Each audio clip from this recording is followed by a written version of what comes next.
The knock came at midnight, and Luke Mercer opened the door to find a young woman he had never seen in his life pressing a letter against his chest with both trembling hands. "Your father sent me here," she whispered. Luke stopped breathing. His father had been dead for 6 months. The letter was sealed in Samuel Mercer's own wax, stamped with the same worn cattle brand ring Luke had buried alongside him. Every instinct Luke possessed told him to close the door. Every instinct except the one his father had spent 30 years building inside him. If this story has ever made you wonder what a dead man's last promise looks like when it finally arrives, subscribe to this channel, follow until the final word, and drop your city in the comments below. I want to see exactly how far my father's story has traveled. The night had been quiet, the way only Montana nights are quiet. Not peaceful, but heavy, the kind of silence that sits on a man's chest and reminds him of everything he has not said, and everyone he has already lost. Luke Mercer had been sitting at his father's desk for the better part of 3 hours, not working, not reading, just sitting with his hands flat on the surface of the wood, the way a man sometimes needs to press himself against something solid to remember he is still present in the world. The ranch ledger was open in front of him. The numbers had stopped making sense an hour ago. He wasn't reading them anymore. He was just staring at his own father's handwriting in the margins. Little notes Samuel Mercer had made years earlier, corrections and observations in that cramped, deliberate script that Luke had spent his whole childhood watching scratch across paper at this same desk. 6 months. Samuel Mercer had been gone for 6 months, and the ranch still felt like a man holding his breath. The knock came without warning. Not the loud, confident knock of a neighbor or a ranch hand who had forgotten something. This was the knock of someone who had been standing at that door for longer than was comfortable working up the courage to make contact at all. 3 soft strikes against the wood, and then silence so complete that Luke wondered for a half-second if he had imagined it. He hadn't imagined it. He crossed the front room in 8 strides and pulled the door open, and the first thing he registered was the cold. The Montana autumn had turned mean in the past week, and the air that pushed past the door was sharp enough to sting. The second thing he registered was the woman standing on his porch. She was young, mid-20s, maybe younger, though the exhaustion on her face made it difficult to be certain. Her dress was the color of a road, and her boots had been resoled at least twice and were failing a third time. Her hair had come loose from wherever she had pinned it and was falling across her face in the wind. She was clutching a leather satchel against her side with one arm, and in her other hand she was holding an envelope. Old leather, dark with handling sealed with red wax. She looked at him with eyes that were holding back something enormous. "Mr. Mercer," she said. Her voice was steadier than the rest of her looked. "Luke Mercer." "That's right." She held the envelope out. When he didn't take it immediately, she pressed it against his chest with both hands, and he felt the weight of it, not the physical weight which was nothing but the other kind. The kind that comes from something that has been carried a long distance. "Your father sent me here." The words landed like a stone into still water, and the silence that followed them spread outward in all directions. Luke looked at the envelope. He looked at her face. He looked at the wax seal, and his stomach dropped 3 inches, because he recognized it, the cattle brand stamp his father had used for 20 years pressed into red wax the way Samuel Mercer had sealed every document that mattered. "My father," Luke said carefully, "died 6 months ago." "I know." She didn't flinch. "He wrote this letter 4 months before he died. He told me to bring it to you if I ever found myself with nowhere left to go." She paused. "I found myself with nowhere left to go." Luke stood in the doorway for a long moment. The wind moved between them. A horse shifted in the dark barn behind her, and the sound of it, that familiar grounding sound, was the only thing that felt real. "Come inside," he said. She sat at the kitchen table with her hands wrapped around a mug of coffee and didn't speak again until she had drunk half of it. Luke sat across from her and held the letter and didn't open it. He was not ready to open it. He needed to understand what he was looking at first. "Your name," he said. "Abigail Hayes." He had never heard that name in his life. He searched his memory with the particular thoroughness of a man who had grown up listening to his father talk. Samuel Mercer had been a talker, a storyteller, a man who filled a room with the history of every person he had ever known. Luke could recite the names of men his father had trailed cattle with 40 years before he was born. He had never once heard the name Hayes attached to anything. "How did you know my father?" Abigail set her mug down. She looked at him with an expression that was calculating something not in a dishonest way, but in the way of a person deciding how much of a difficult thing to say at once. "He knew my family," she said. "My parents. He helped us years ago when I was very young. I don't remember all of it clearly. I was 8 or 9. What I remember is that we were in trouble, and then a man came, and after he left we weren't in trouble anymore." "What kind of trouble?" "The kind that ends ranches." She picked up her mug again. "We had an outbreak move through our cattle. Lost nearly everything in 6 weeks. My father was looking at losing the land." She paused. "He didn't lose it. Someone made sure he didn't. He never told me the name of the man who helped. Not until he was dying, and even then he only told me because he wanted me to understand why he had spent years repaying a debt to a stranger." Luke was quiet. "He told you it was Samuel Mercer?" "He told me it was Samuel Mercer." She nodded. "And he told me that if I was ever in the kind of trouble that had no other door, there was a letter I needed to deliver." Luke looked at the envelope in his hands. He turned it over. The seal was unbroken. His father's handwriting was on the front. Not his own name, but a single word: son. His throat closed. He set the letter on the table between them and pressed both hands flat on the wood, the way he had been pressing them against his father's desk an hour earlier, and he breathed. "I need you to tell me about yourself," he said, "before I open that." Abigail Hayes had been born in eastern Montana to a family that raised beef cattle on land that had been in her mother's family for 2 generations. Her father, Robert Hayes, was a quiet, methodical man who ran his operation with a careful hand and very little debt. Her mother had died when Abigail was 14, and from that point forward it had been the 2 of them, father and daughter, working the land and building towards something. 3 years ago her father had been thrown from a horse. The injury had seemed manageable at first, a broken arm, some bruised ribs. But something had gone wrong internally that none of the local doctors caught in time, and Robert Hayes had spent 18 months declining slowly and painfully before he died in the spring of this year. "He left me the land and the cattle and the debts," Abigail said. "And I tried. I want you to understand that I tried. I hired help. I kept the books, I did everything I had, watched him do my whole life." She looked at the table. "But there were things I didn't know. Things I hadn't been taught yet, because my father had expected to teach them to me over the next 20 years. A pause. "The man I hired to manage the hands was stealing from the operation. By the time I understood what was happening, the losses were too large." "You lost the land." "I lost the land." She said it without drama, just fact. 3 months ago, and then I had nowhere to go, which is exactly what my father said would be the condition under which I should bring the letter. Luke looked at her. She was tired in a way that went past the physical, the kind of tired that comes from fighting for a long time and losing anyway. But there was something beneath it that was not beaten.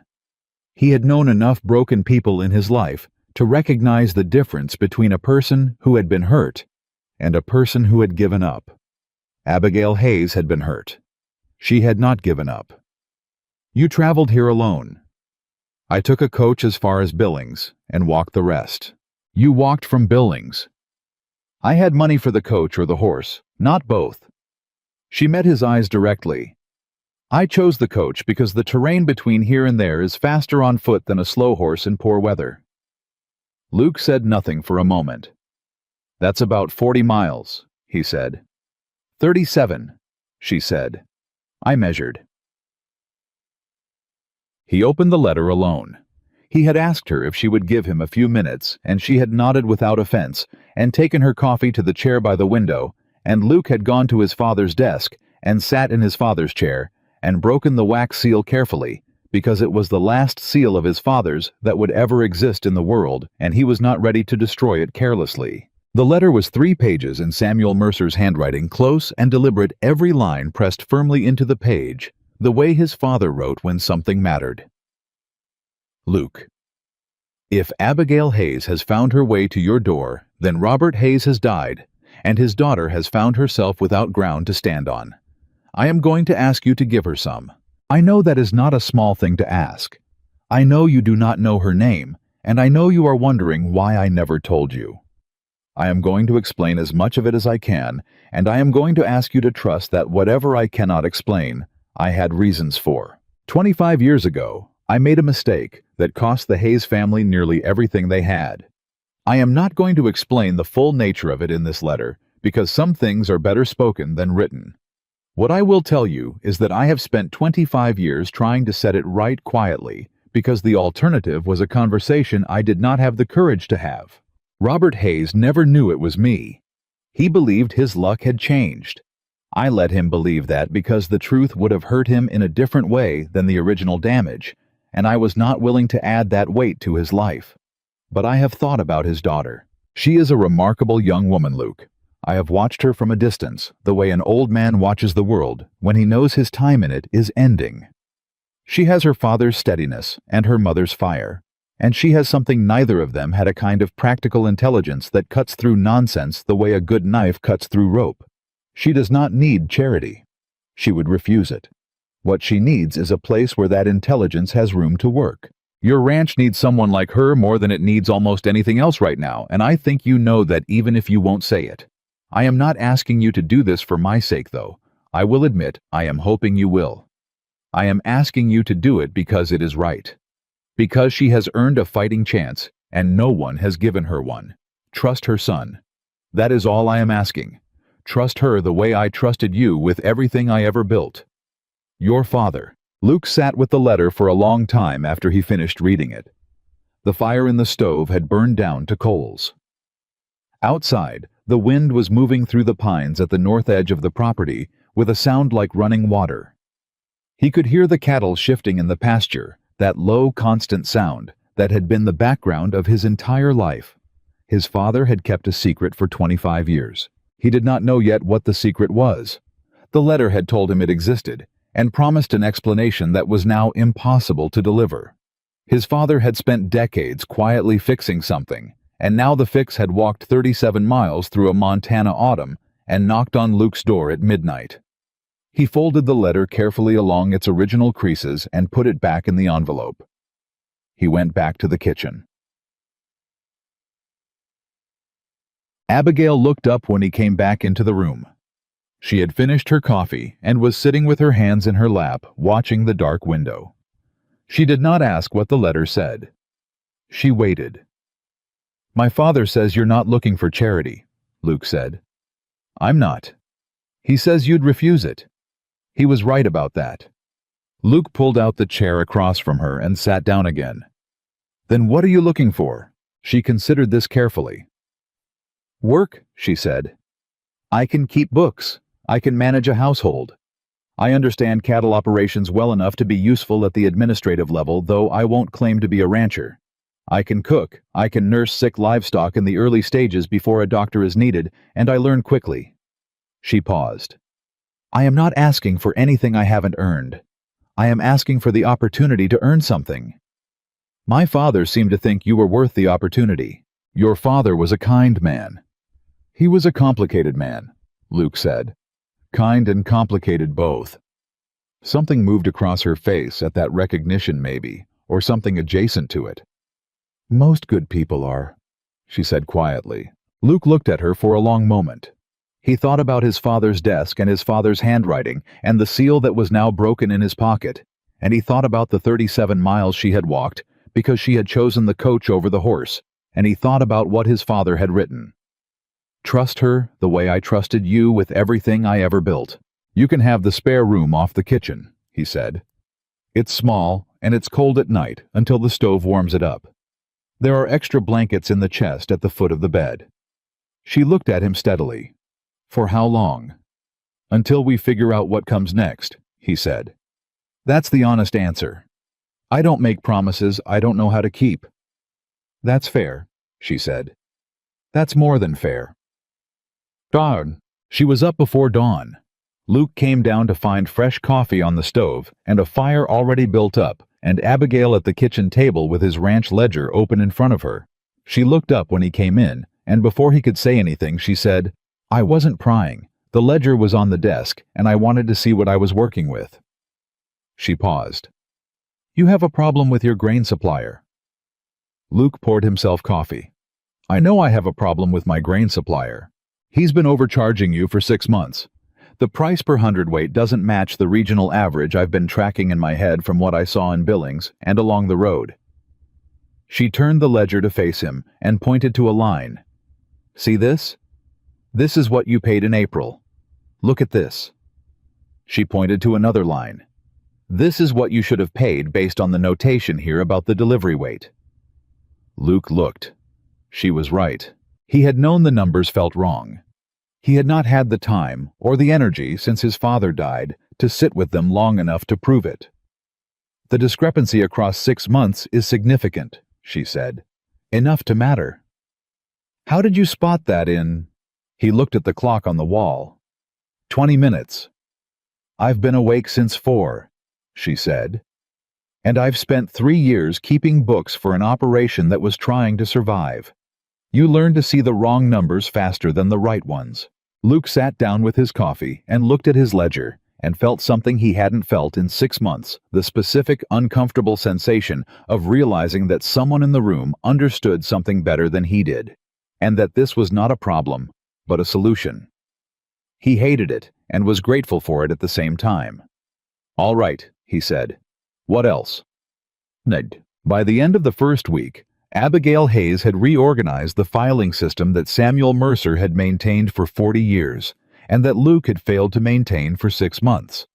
She had written 2 letters, one to the grain supplier and one to a competing supplier in the next county, and the resulting negotiation had saved the ranch a figure that made Luke sit very still when she presented it to him. She had also diagnosed a respiratory infection in 3 of the younger cattle before it spread isolated them, and begun a treatment protocol she had learned from a veterinarian who had worked their family ranch when she was a teenager. The ranch hands didn't know what to make of her. Callum Briggs, who had worked the Mercer Ranch for 11 years and considered himself the closest thing to a foreman that a man without the title could be, had watched Abigail for the first 3 days with an expression of extreme suspicion. On the 4th day, she had noticed that his saddle was wearing on the left side in a way that would cause it to slip under load, and she had told him so plainly, and he had checked it and found she was correct, and his suspicion had shifted into something more complex. "Where'd she come from?" he asked Luke on the 5th morning when Abigail was across the yard talking to one of the younger hands about the sick cattle. "My father sent her," Luke said. Callum looked at him with an expression that clearly wanted more than that. "That's all I have right now," Luke said. "She knows her way around an operation," Callum said finally. "I'll give her that." "She does. The boys are nervous around her." "They'll settle." "What about you?" Callum asked. "You settled." Luke watched Abigail across the yard. She was explaining something to the young hand Tom 19, and new this season, and she was using her hands as she talked, sketching something in the air, and Tom was nodding slowly in the way people nod when something is finally making sense. "Not yet," Luke said honestly. He read his father's letter again that night, and the night after that. The mystery of the secret at the center of it grew larger the more he thought about it, not smaller. What kind of mistake did a man spend 25 years repairing in secret? What had Samuel Mercer done to the Hayes family that he couldn't face telling anyone, including the son who had believed he knew his father completely? He did not ask Abigail. He wasn't sure she knew. The letter had said Robert Hayes had never been told the truth, that he had believed his luck had simply changed. If Robert had never known, Abigail would have no reason to know either. But his father had known. His father had carried it. Luke thought about the margins of the ledger, the careful, deliberate handwriting. The man who had filled a room with stories and history and the names of people he had known for decades. Samuel Mercer, who could talk about anything, who had talked about everything, had kept this particular thing absolutely silent for 25 years. The silence said more than anything else could have. On the 8th night, Luke came in from a late check on the cattle to find Abigail still at the table with the account books spread around her, and a cup of tea cooling at her elbow, and a focused expression on her face that did not shift when he came in. "You should sleep," he said. "I'm almost through the quarter records," she said. "I want to understand the full picture before winter. You don't have to do this tonight." She looked up then. "I know I don't have to," she said. "I want to. This is—" She paused and something shifted in her expression, something more personal. "This is what I know how to do. Sitting with numbers until they make sense. It's the thing I'm best at." A pause. "It's also the thing my father taught me, and it's the thing I do when I need to feel like myself again." Luke stood in the doorway for a moment. "My father taught me to read cattle," he said. "By which I mean to just look at them. Stand at the fence and look. He said you could tell more about the health of an operation from watching cattle for an hour than you could from any set of numbers." He paused. "I used to think he was just being poetic." "Was he?" "No," Luke said. "He wasn't. He was right about most things." Abigail looked at him steadily. "Was he right about me?" she asked. "To send me here?" Luke was quiet for a long moment. "I don't know yet," he said, "but I don't think he was wrong." The first real trouble came from outside the ranch, as most real trouble does. Victor Langford had the neighboring spread to the northeast 3 times the size of the Mercer operation, built on a combination of savvy land purchases and the particular willingness to be unpleasant that large landowners in Montana Territory sometimes treated as a business strategy. He had been friendly enough with Samuel Mercer in the way that 2 neighboring operations are friendly when one is larger and can afford to be magnanimous. He had been watching Luke since Samuel died with the patient interest of a man who suspects an opportunity may be developing. He rode over on a Wednesday morning unannounced, while Luke was in the south pasture, and Abigail was at the desk in the main house. Callum came to find Luke within the hour. "Langford's up at the house," he said. "He was asking about the woman." Luke straightened. What was he asking? Who she is, where she came from, how long she's staying. Callum's expression was careful. "I told him you'd need to answer that." Luke walked back to the house. Langford was standing in the yard rather than inside, which was either a courtesy or a calculation, and with Victor Langford, it was always difficult to tell which. He was 60 years old, and built like a man who had done hard work for 40 of those years, and had not let the comfortable ones soften him entirely. He had a genial face that did not quite match his eyes. "Mercer," he said. "Good morning." "Langford?" Luke stopped a few feet away. "What brings you over? Neighborly visit." Langford smiled. "I heard you had a guest. Word travels." "Always does out here." Langford tilted his head toward the house. "Young woman, arrived last week, alone." He paused. "People are naturally curious." "People can be curious all they want," Luke said. "She's working the ranch." "Is she?" It wasn't a question exactly. "She is." Langford nodded slowly with the air of a man absorbing information and sorting it into categories. "You know her long." "Long enough," Luke said, which was technically true if misleading. "Where's she from?" "Eastern Montana. And she just showed up here looking for work." "She came with a reference," Luke said. "Whose reference?" "My father's." That landed with a small but noticeable effect. Langford's expression shifted not dramatically, but enough for Luke to catch it. Something behind the genial face recalculating. "Your father's been gone 6 months," Langford said. "He arranged it before he died," Luke said. "Now, if you have ranch business to discuss, I'm glad to talk. If you came over to ask about my household arrangements, I think we're finished." Langford looked at him for a moment. Then he smiled again, the same easy smile. "Just being neighborly," he said. "You need anything this winter, you know where to find me." He rode out. Luke stood and watched him go, and felt the particular unease of a man who has answered a question correctly and somehow still lost the conversation. That evening he told Abigail about the visit.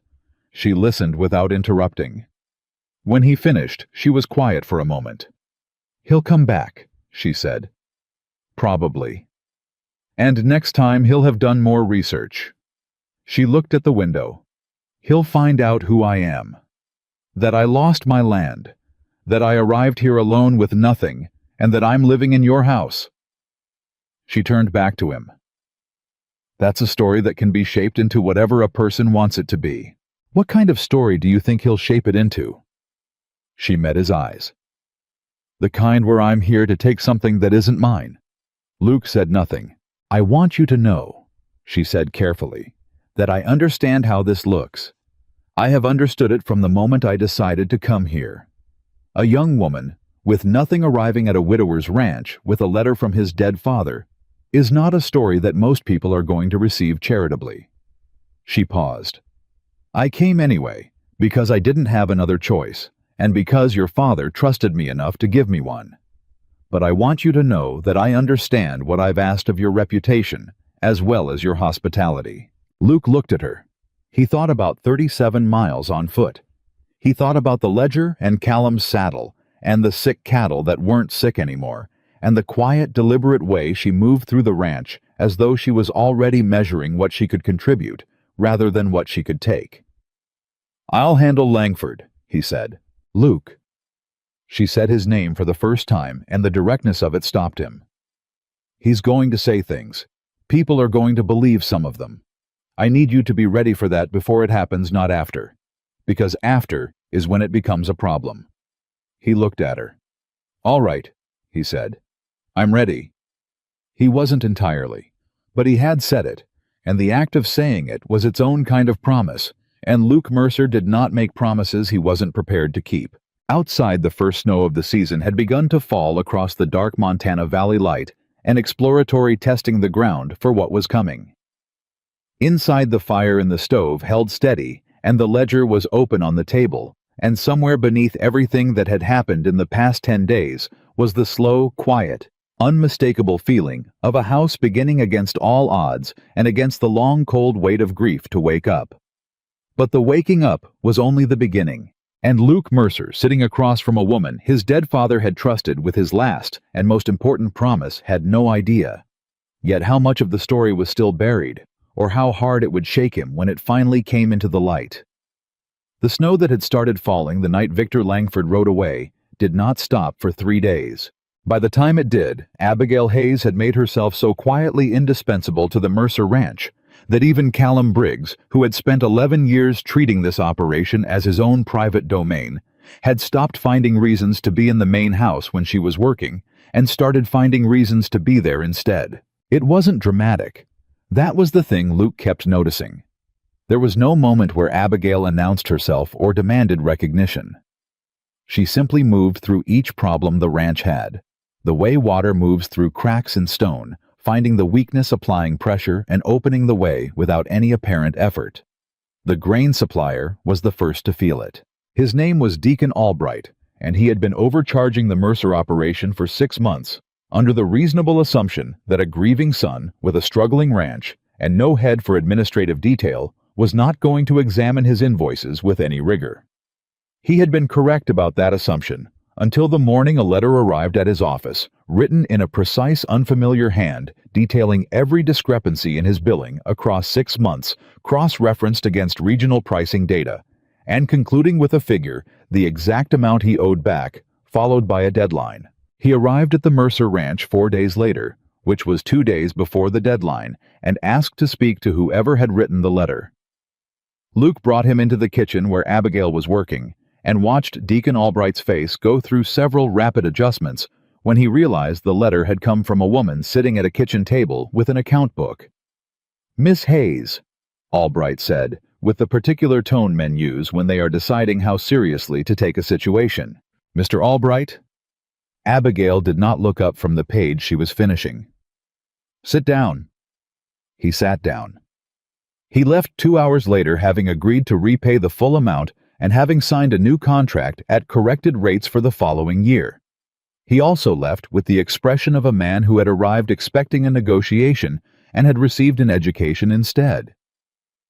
Callum watched him ride out from the barn doorway. "She talked to him long?" he asked Luke. "Long enough." He signed.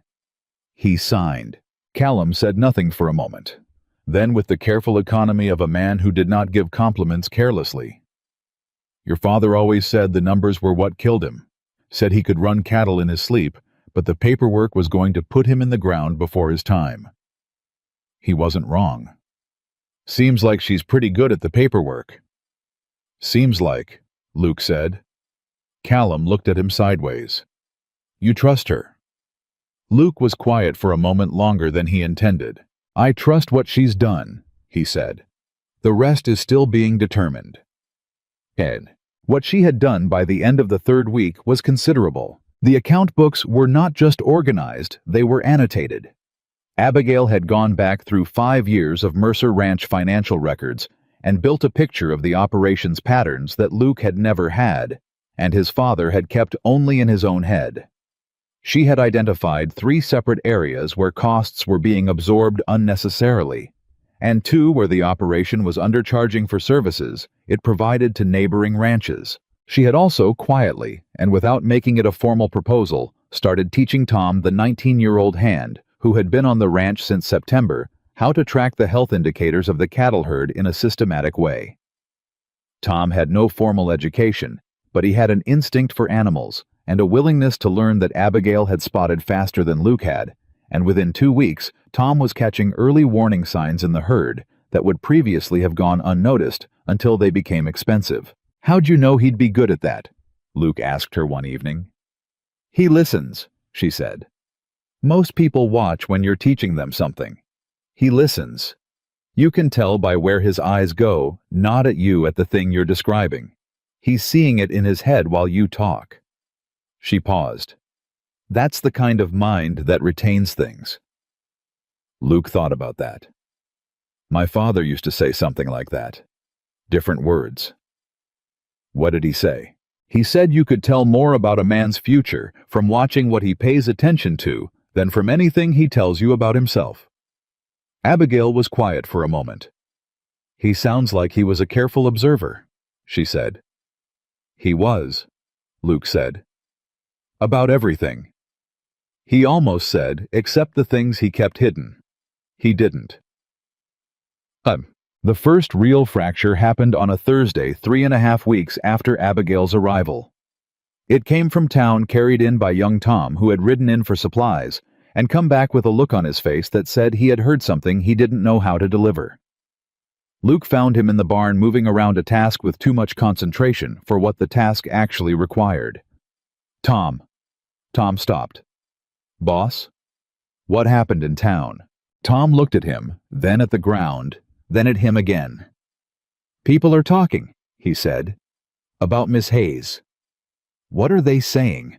That she showed up here with nothing, that she's living in the house." Tom's jaw tightened. "Some of them are saying she's here to work her way into the inheritance, that she found out about the ranch and made up a story about Mr. Samuel knowing her family." Luke was still. "Who's saying that?" "Couldn't tell you where it started," Tom said, "but it's around. It's in more than one place." He paused. "Mrs. Halstead at the dry goods said she felt sorry for you. Said it was a shame what a pretty face could do to a man who was grieving." Luke breathed carefully through his nose. "That's what she said?" "Yes, sir." "Thank you for telling me," Luke said. His voice was level. "Don't repeat it to Miss Hayes." "No, sir."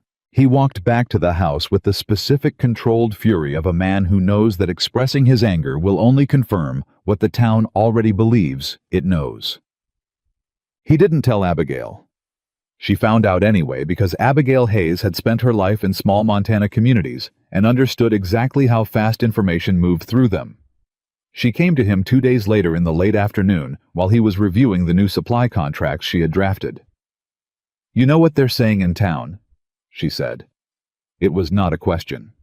He set the papers down. "I know. I want you to understand that I expected it. I know you did. You told me so. I want you to understand that I can leave, she said. If my being here is causing damage that the work I'm doing can't offset, it's not. Luke. She waited until he looked at her. I'm not asking for reassurance. I'm asking for an honest assessment. Because if the cost to your reputation is higher than the value I'm providing, then your father's intent is being defeated by my presence, not served by it. He looked at her steadily. Do you believe what you're providing has value? I believe the numbers show it clearly. Then that's the honest assessment, he said. The numbers are what matter to this ranch, not Mrs. Halstead's opinion of what a pretty face can accomplish. Something crossed Abigail's expression. Not pleasure at the compliment, but something more complicated. Like a person who has received a form of honesty they weren't fully prepared for. All right, she said quietly. Then I'll stay. You'll stay. She picked up the stack of contracts and went back to the desk. Luke picked up his papers and stared at the same line for 10 minutes without reading it. Victor Langford came back on a Saturday. This time he came with his ranch manager, a heavy-set man named Pruitt, who had the look of someone whose primary function was to be large and present. It was a statement of intent, the kind of visit that was meant to look casual while being anything but. Luke met them in the yard. Mercer, Langford said. I was hoping we could talk. We can talk. Privately. Pruitt can wait with Callum, Luke said. Come inside. He brought Langford into the front room, not the kitchen where Abigail was working, and sat across from him with his hands on his knees and waited. Langford took his time getting to it. He talked about the winter, about the cattle market, about a fence line on the eastern boundary that they'd been meaning to address for 2 years. Luke answered each topic briefly and waited. Finally, Langford leaned back and said, I did some checking on your girl. She's not my girl, Luke said. She's an employee. Right, Langford nodded slowly. An employee who lives in your house and manages your finances and arrived from nowhere with a letter your dead father supposedly wrote. He paused. You know she lost her land. I know. Left under debt. I know that too. Langford's expression shifted into something that was trying to look like concern. Luke, I'm not here to cause trouble.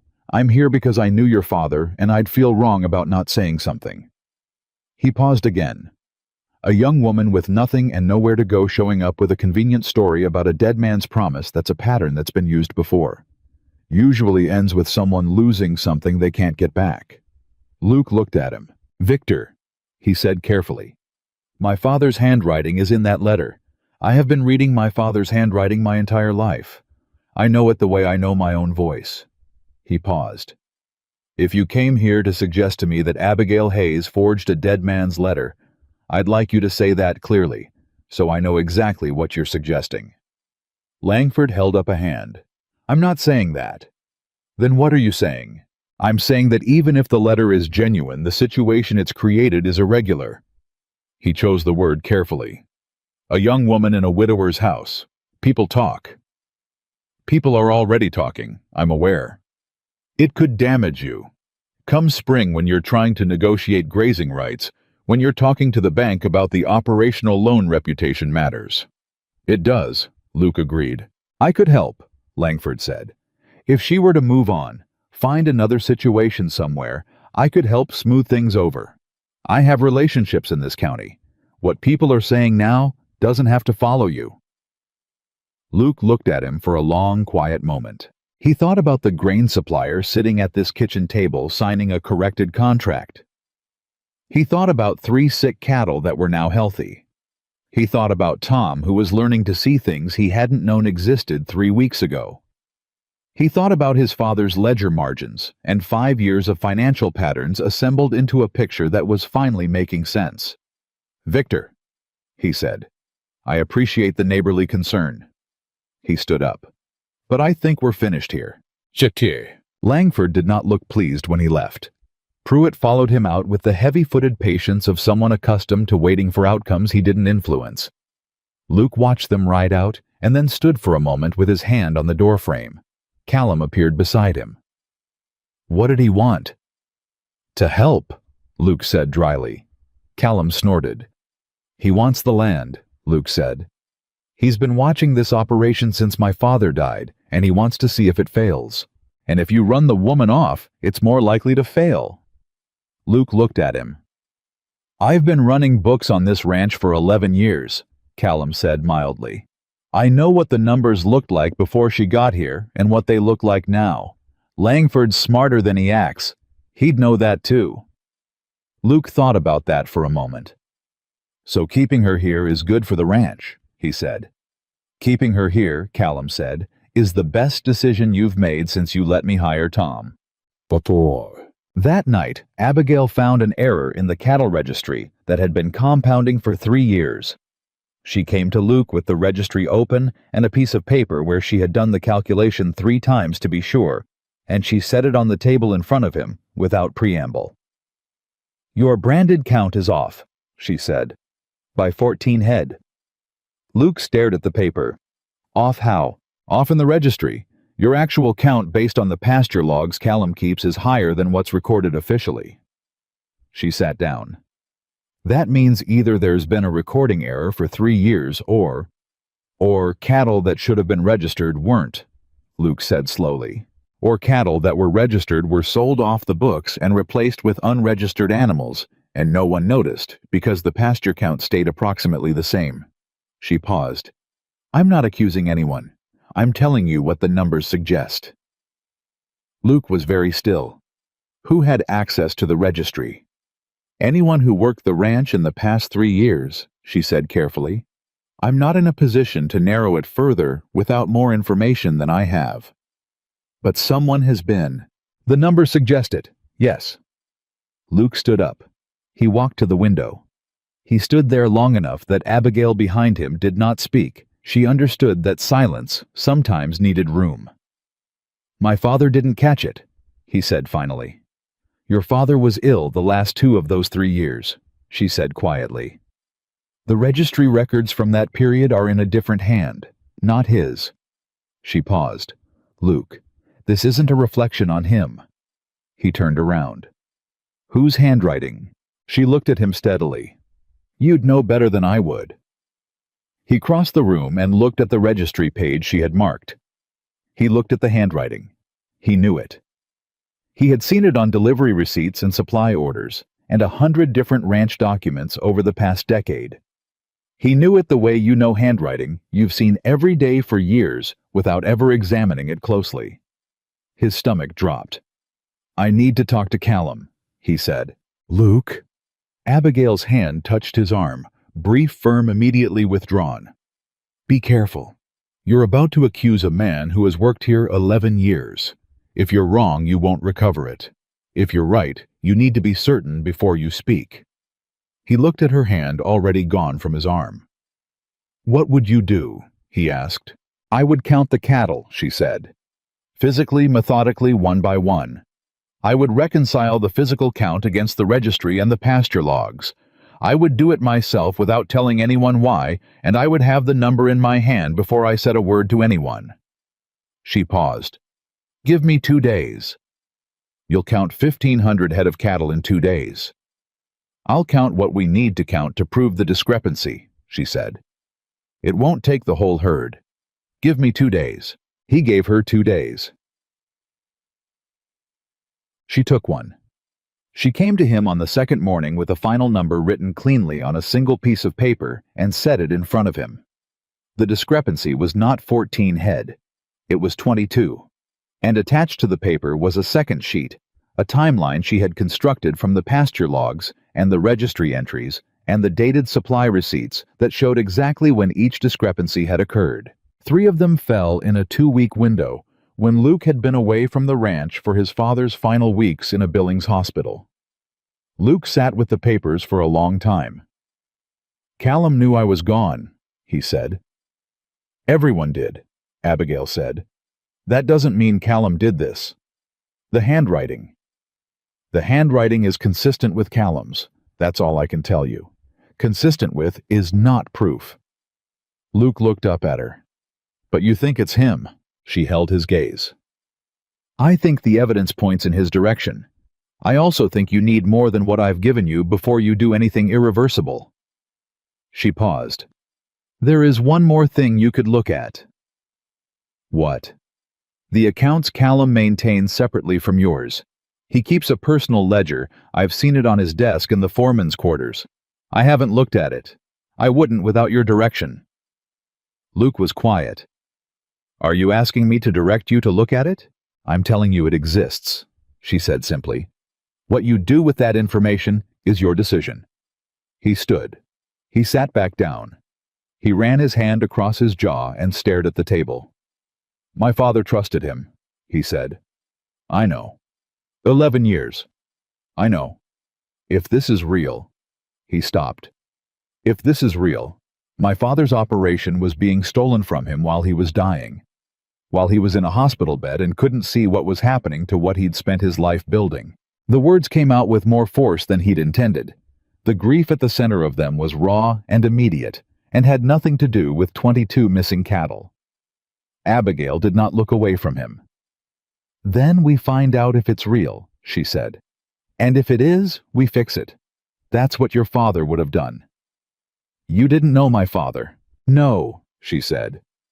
"But I know what he wrote about this ranch. And I know what a man sounds like when he loves something enough to protect it even past his own death." She paused. "He knew this place needed someone to fight for it. That's why he sent me." The room was very quiet. Luke looked at her. Really looked at her, the way he hadn't permitted himself to look since the first night when she had pressed that envelope against his chest with both hands, and he had felt the weight of something that had traveled a very long distance to reach him. She was not soft. That was the thing he kept coming back to. She was not soft, and she was not easy, and she was not performing any kind of helplessness to make him feel necessary. She was simply there, clear-eyed, and steady, and absolutely committed to the problem in front of her, and the effect of it, after 6 months of trying to hold a grief-heavy ranch together alone, was something he didn't have a word for yet. He found one later lying awake at 3 in the morning, while the cattle settled and the fire ticked down. Safe. That was the word. For the first time since his father died, something in this house felt safe. He did not know what to do with that. Callum brought it to him first. That was the thing that Luke had not anticipated. He had spent 3 days preparing for a confrontation, building the case in his head, reviewing Abigail's timeline, asking himself what his father would say. And on the 4th morning, before he had said a word, Callum walked into the main house at 7 in the morning, took off his hat, sat down at the kitchen table and said, "I need to tell you something." Abigail was there. She did not leave. She set her coffee down and sat very still and did not look at Callum at all, which was its own kind of grace. "I sold cattle," Callum said. He said it directly looking at Luke, not at the table. 22, head over the past 3 years. I kept the money. I told myself I'd pay it back." He paused. "I didn't pay it back." Luke looked at him. "Why?" he said. "My wife's family." Callum's voice was controlled and absolutely miserable. "Her mother needed a surgery, the kind you pay for before they'll do it. I didn't have the money and I couldn't borrow enough and I—" He stopped. "I told myself it was a loan, from the operation, that I'd replace the cattle come spring." "You didn't replace them." "No. Because then Clara needed something else, and then her brother lost his own place and needed—" He stopped again. "It kept being the thing I'd fix next year." Luke was silent for a long time. "You should have asked me," he said finally. Callum looked up. "You should have come to me and told me what was happening and asked me to help. That's what you should have done." Callum's jaw worked. "I know that. My father would have helped you. I would have helped you. I know. Instead, you stole from an operation my father built with 40 years of his life while he was dying in a hospital and couldn't see what was happening." The words were not loud. They were worse for not being loud. Callum put his hat on the table and looked at it. "Yes," he said. "That's what I did." The kitchen was so quiet that the sound of the fire in the stove was the loudest thing in it. Luke looked at Abigail. She was looking at him, not at Callum, not at the table. At him. Waiting. He thought about his father's letter. Trust her the way I trusted you with everything I ever built. He thought about the way the ranch had felt 6 months ago, and the way it felt now. He thought about Callum's hands in winter, working in the cold every day for 11 years without once saying it was beneath him. He thought about Clara Briggs, who brought a pie every Christmas, and whose name Callum said the way a man says the name of the thing he'd burn everything else to protect. You'll repay it, Luke said. Every head or the equivalent in cash at fair market value. I'll set a schedule that's workable. Callum looked up. And you'll tell me, Luke continued. From now on, whatever it is, whatever's happening with Clara or her family or anything else, you tell me and we figure it out together. You don't take it. Luke, do you understand what I'm saying? Callum's throat moved. Yes, he said. I understand. Good. Luke picked up his coffee. Then go check the south fence line. Tom said it was showing wear at the post nearest the creek. Callum put his hat back on and walked out. At the door he stopped, and without turning around he said, She found it, didn't she? Does it matter how? Luke said. A pause. No, Callum said. No, I suppose it doesn't. He went out. Abigail said nothing for a long time after the door closed. Luke drank his coffee. The fire in the stove crackled and settled. That was a generous decision, she said finally. It was the right one. They're sometimes the same thing. My father would have done the same, Luke said. Probably. He had a talent for separating what a man did from what kind of man he was. That's a rare talent. He was a rare man. Luke set his coffee down. I'm beginning to think you two would have gotten along. Abigail was quiet for a moment. I think we might have, she said softly. I hope so. Outside the temperature had dropped again, and the sky had the white, pressurized look of a Montana winter gathering itself for something serious. But inside the Mercer Ranch kitchen with the account books open and the corrected contracts filed, and 22 cattle now officially documented in the repayment agreement Abigail would draft before noon, something had shifted in the weight the walls were holding. Not fixed, not finished, but moving. Victor Langford was still out there watching and calculating. The rumors in town had not died. They had only changed shape, the way rumors do, when the first story doesn't accomplish what it was designed to accomplish. And beneath everything buried in the history, his father had never spoken aloud, was the original secret, the one the letter had promised to explain, and couldn't, the one that had sent Abigail Hayes 37 miles through a Montana autumn toward a door she had no guarantee would open. That secret was still buried, but the ground above it was no longer quite as still as it had been.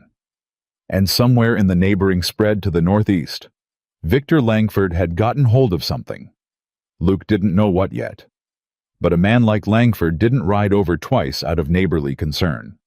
He rode over when he thought he had leverage, and the second time he had not found the leverage he was looking for in Luke's face. He would look somewhere else, and whatever he found there was going to change everything. Victor Langford found the journal on a Tuesday. Luke didn't know that yet. He was in the north pasture when it happened, checking fence line with Tom while Callum worked the supply inventory that Abigail had reorganized into a system. Even a man with Callum's particular relationship to paperwork could navigate without losing his place. The ranch was running with a precision it hadn't had in years, possibly ever, and Luke had spent the past week doing the specific, uncomfortable work of admitting to himself that his father had been right. Samuel Mercer had sent Abigail Hayes here because the ranch needed her. What Luke had not yet fully admitted to himself or anyone else was that he was beginning to suspect the ranch was not the only thing. He came back from the north pasture at midday to find Tom waiting for him at the barn with a look that had become familiar over the past several weeks, the look of someone who had heard something in town and was deciding how to deliver it. Just say it, Luke said, swinging down from the saddle. Langford's been at the land registry office, Tom said. Spent 2 hours there yesterday. Then he went to see Reverend Caulfield. Luke stilled. The Reverend? Yes, sir. What business would Langford have with Reverend Caulfield? Couldn't say for certain. Tom took the reins from him. But the Reverend keeps the old parish records. Birth records, death records, property transfers that ran through the church back when the county wasn't organized enough to keep its own registry. He paused. Going back 30-40 years. Luke stood very still in the cold air. 30 years. His father had said 25 years in the letter. 25 years ago, Samuel Mercer had made a mistake that cost the Hayes family nearly everything they had. Whatever that mistake was, whatever had happened between Samuel Mercer and Robert Hayes in the years before Luke was old enough to understand anything, it was old enough to live in the church records, and Langford had just gone looking for it. "How do you know all this?" Luke asked. "My cousin works at the land registry," Tom said simply. "Langford's not quiet when he thinks no one important is listening." Luke took that in. He thought about Abigail inside the house right now, working at a desk that had been his father's building a future for a ranch on top of a past she knew nothing about. "Don't say anything to Miss Hayes," he said. "No, sir." He walked to the house with the particular controlled pace of a man who does not want to be seen moving fast. He went to his father's study that night after Abigail had gone to her room, and he went through the desk with a methodical thoroughness he had avoided for 6 months, because going through his father's desk meant accepting in a physical and final way that his father was not coming back to it. He found ledgers, correspondence, legal documents, the careful paper archaeology of a man who had built something from nothing over 40 years. He found letters from lawyers, letters from banks, letters from cattle brokers in Billings and Chicago. He found a photograph of his mother. He had not known existed young and laughing at something outside the frame, and he set it aside and kept moving because if he stopped, he would not start again. He found the journal in the bottom drawer beneath a false floor he had not known was there. It was not hidden carelessly. His father had constructed the false bottom deliberately cut and fitted and stained to match the rest of the drawer so precisely that Luke only found it because he was looking for exactly this kind of thing. A man who hides something doesn't hide it unless it matters. And a man like Samuel Mercer, methodical, deliberate, a man who chose every word he wrote with the weight of someone who understood that words outlived the people who wrote them, did not build a false bottom in a drawer for something trivial. The journal was old. The cover was worn to a pale softness at the corners, and the spine had been repaired at least once with a strip of leather that didn't quite match. Luke opened it to the first page. His father's handwriting, young and less controlled than the version Luke had grown up reading looser. Faster, the handwriting of a man who was recording things urgently rather than carefully. The date at the top of the first entry was 26 years ago. Luke had been 12 years old. He started reading. He read for 2 hours without moving. The journal was not a daily record. His father had not been the kind of man who wrote about weather and meals and the ordinary passage of days. He wrote when something was pressing against him hard enough that it needed to go somewhere outside his own head, and what pressed against Samuel Mercer in those pages was a single event described from every angle his father could find, returned to again and again across entries that spanned the better part of a year. 26 years ago, Samuel Mercer had been running cattle across open range in a season when water was scarce, and every rancher in the territory was pushing their herds toward the same creek systems. He had made a decision, not a malicious decision, not even a careless one by the standards of the time, to redirect a tributary that ran through his eastern property to better serve his own herd during a drought. The redirection was legal. It was within his rights. It was the kind of thing ranchers did.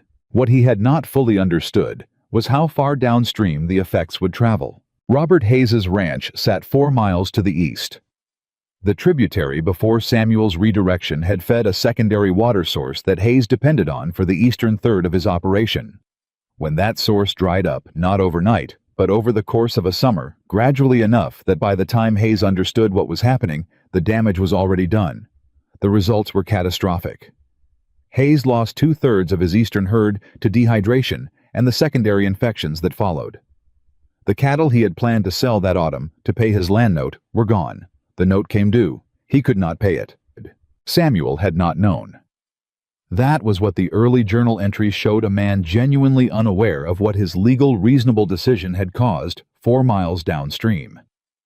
He had heard through the ordinary channels of ranch country gossip that Hayes was in trouble, and he had not connected it to himself, until he rode east to check a fence line and found Robert Hayes in his own pasture, standing among dead cattle, a man who had been quietly destroyed by something he could not understand or explain. Samuel Mercer had understood in that moment. He had done the mathematics instantly and completely, standing at that fence line, looking at what his redirected water had cost a man who had done nothing to deserve it. He had not said a word. That was what the journal said. I stood at that fence, and I looked at what I had done, and I did not say a word. I told myself it was because speaking wouldn't fix it. I told myself the right thing was to make it right quietly. But the truth, and I am writing this because I need to say the truth somewhere, even if I cannot say it to anyone, the truth is that I was afraid. I was afraid of what he would do. I was afraid of what the county would say. I was afraid that everything I had built would be undone by a single admission. I chose my ranch over his family. I told myself I would fix it without that cost. I have spent 20 years wondering whether I was wrong. He had fixed it. That part was also in the journal. Anonymously, carefully, through intermediaries and arrangements that had cost him significantly. Over the years, the land note paid through a lawyer who would not reveal his client. The cattle restocked through a sale that appeared to be at market price, but was subsidized from Samuel's own pocket, ongoing small assists whenever Hayes hit a hard season. He had watched Robert Hayes rebuild what had been taken from him, and had told himself, in the careful accounting of a guilty man, that the debt was being repaid. But he had never said it. He had never looked Robert Hayes in the face and said, "I am the reason your cattle died. I am the reason you almost lost your land. I fixed it because it was the only way I could live with what I did not, because it absolved me." He had carried it for 26 years. And then he had gotten sick, and he had looked at what he was leaving behind, and he had thought about Abigail Hayes, a young woman he had been watching from a careful distance, the daughter of the man he had wronged.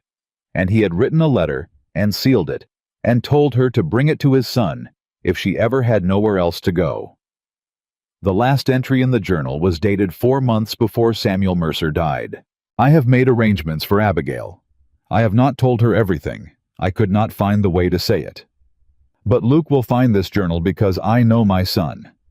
He doesn't leave things unfinished, he never has, and he will understand what I couldn't bring myself to write in the letter. This is my full accounting.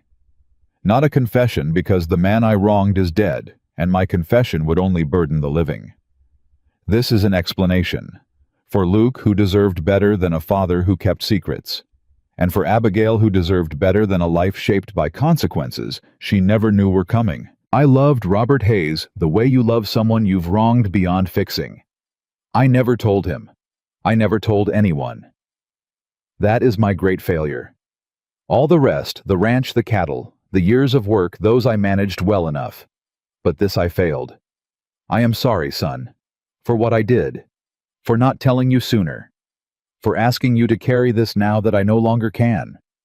Luke closed the journal. He sat in his father's chair at his father's desk with his father's secret in his hands, and outside the window, the Montana night was absolute and cold and indifferent to everything that had just changed inside that room. He didn't sleep. By 4 in the morning, he had read 3 of the journal entries twice and was sitting at the kitchen table with cold coffee when he heard Abigail's door open. She appeared in the kitchen doorway and stopped when she saw him taking in his face and the journal on the table, and the untouched coffee, with the rapid, accurate assessment that was so characteristically hers that even now, even in this, he noticed it. "Something happened," she said. "Sit down, Abigail." She sat. He looked at her across the table, at this woman who had walked 37 miles to deliver a dead man's letter, who had rebuilt his financial records and diagnosed his cattle and exposed theft and faced down rumors without flinching. And he felt something that was grief and anger and a terrible, disorienting tenderness all at the same time. "My father kept a journal," he said. "I found it tonight." She waited. "There's something in it about your family," he said. "About your father." The stillness that came over her face was the stillness of a person who has been expecting a blow and is bracing without showing it. "Tell me," she said. He told her. He was careful and thorough, because she deserved both, and he did not soften it in the places where it needed to be hard, and he watched her face as he spoke with the specific attention of a man who knows that what he's saying is going to change something that cannot be changed back. She did not interrupt. She sat with her hands flat on the table, the same posture he had found himself in again and again in this house, pressing against something solid to stay present. And she listened to every word. When he finished, the kitchen was quiet. "He redirected the water," she said finally. "Not a question. Processing." "Yes." "And my father's cattle died because of it." "Yes." "And Samuel knew. He understood what he'd done." "He understood immediately. At the fence line." She breathed, one breath deliberate and controlled. "And he spent 25 years paying it back without ever telling anyone." "Without ever telling your father?" "Yes." She looked at the journal on the table. "My father died without knowing." "Yes.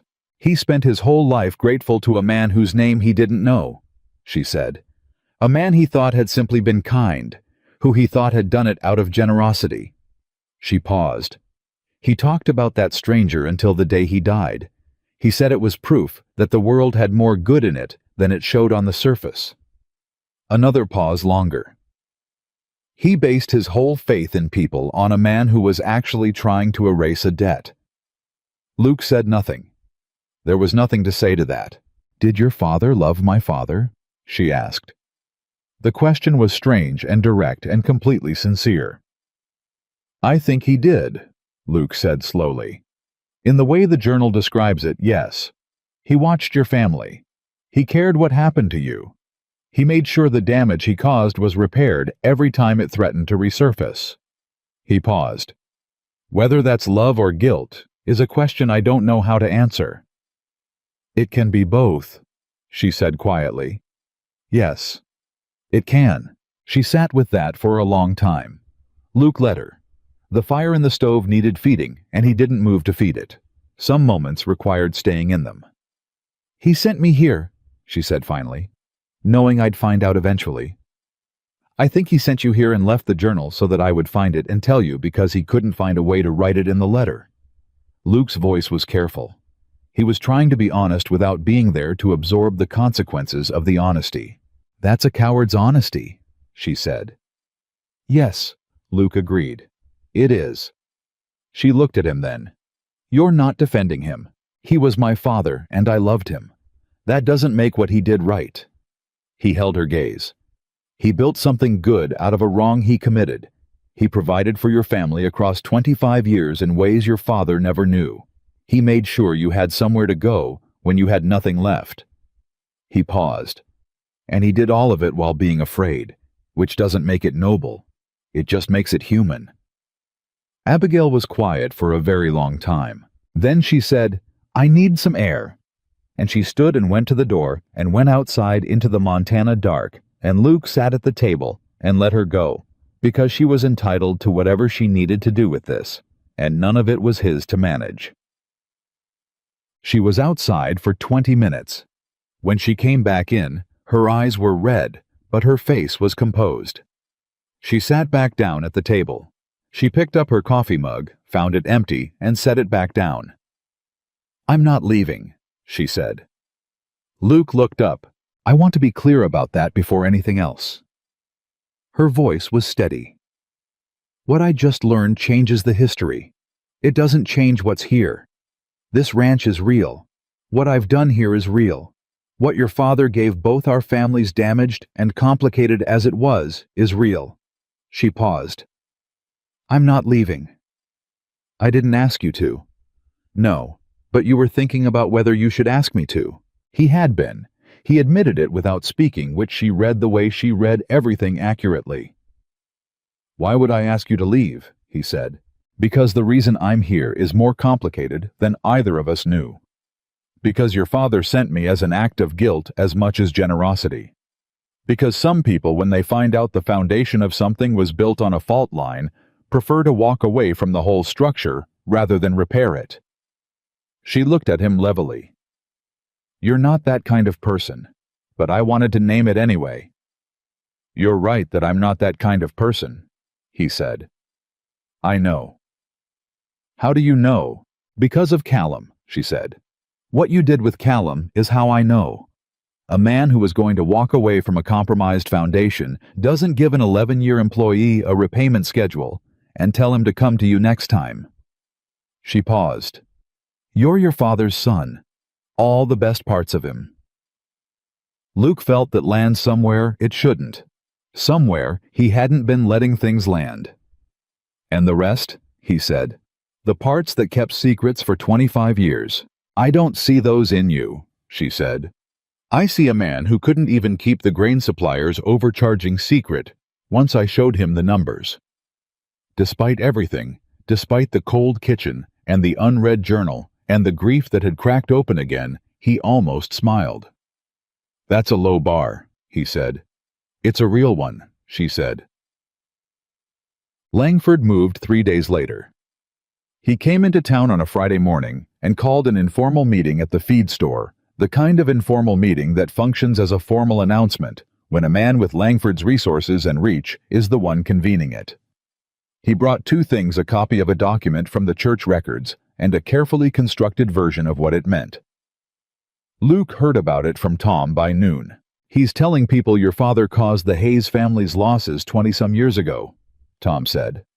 That Samuel Mercer damaged their operation deliberately and paid it back in secret to avoid accountability.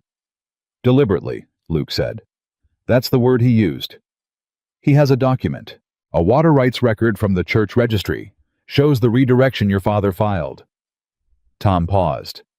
He's saying the woman your father sent here is the daughter of his victim, that she's come to claim what her family was owed.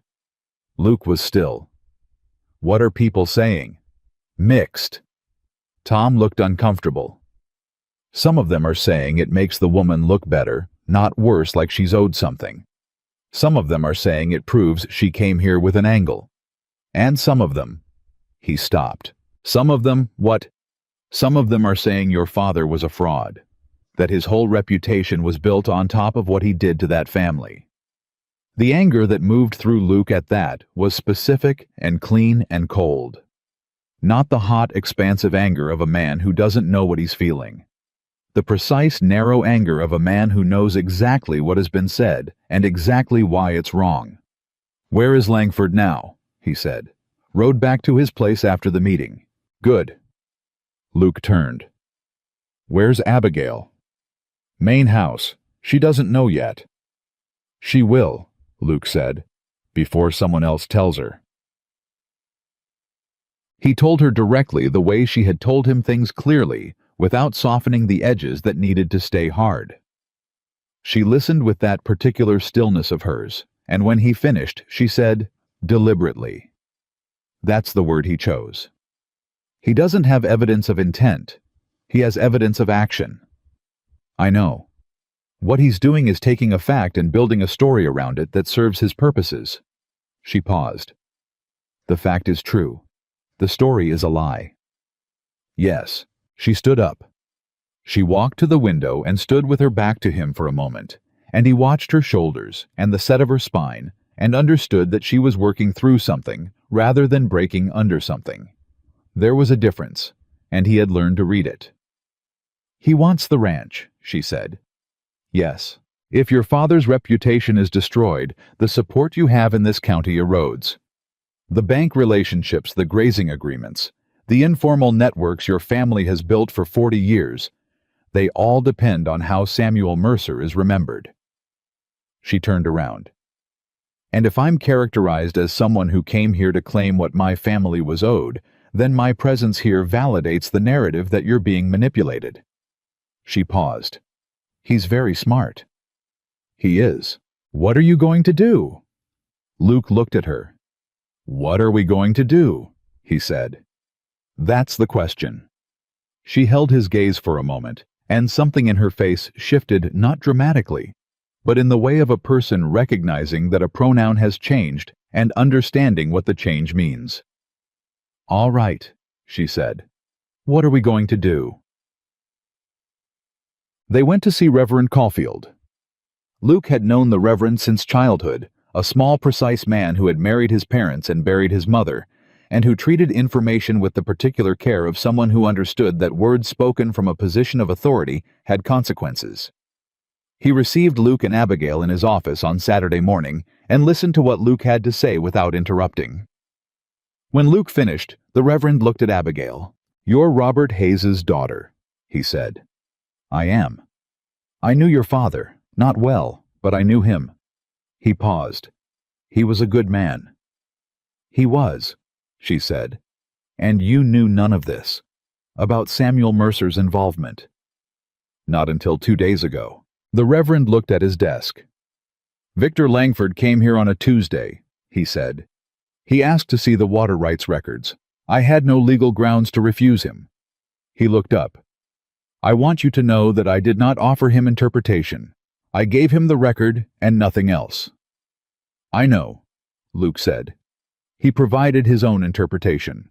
He provided a dishonest interpretation of an honest document." The Reverend's voice was precise and unhappy. "Your father made a legal decision that had unintended consequences. He spent 25 years correcting those consequences at personal cost.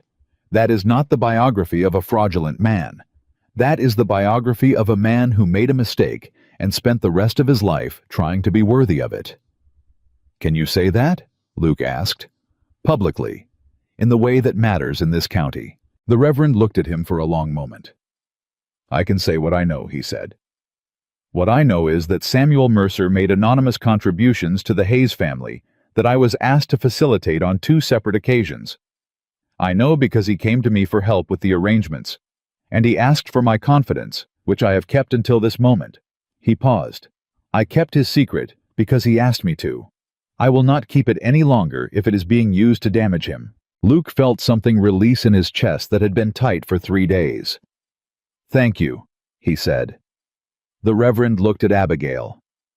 "Miss Hayes, I am sorry for what you have learned this week, both for the loss it represents and for the complexity it has put in the place of something simpler." Abigail was quiet for a moment. "The simpler version wasn't entirely true," she said. "I'd rather have the complicated truth than a comfortable story." The Reverend looked at her for a moment with the expression of someone who has just confirmed a judgment he had already made. "You are very like your father," he said. She looked at him, and for the first time since Luke had told her the contents of the journal, something in her face that had been carefully held together showed the edge of what was underneath. "Thank you," she said, and her voice was barely even.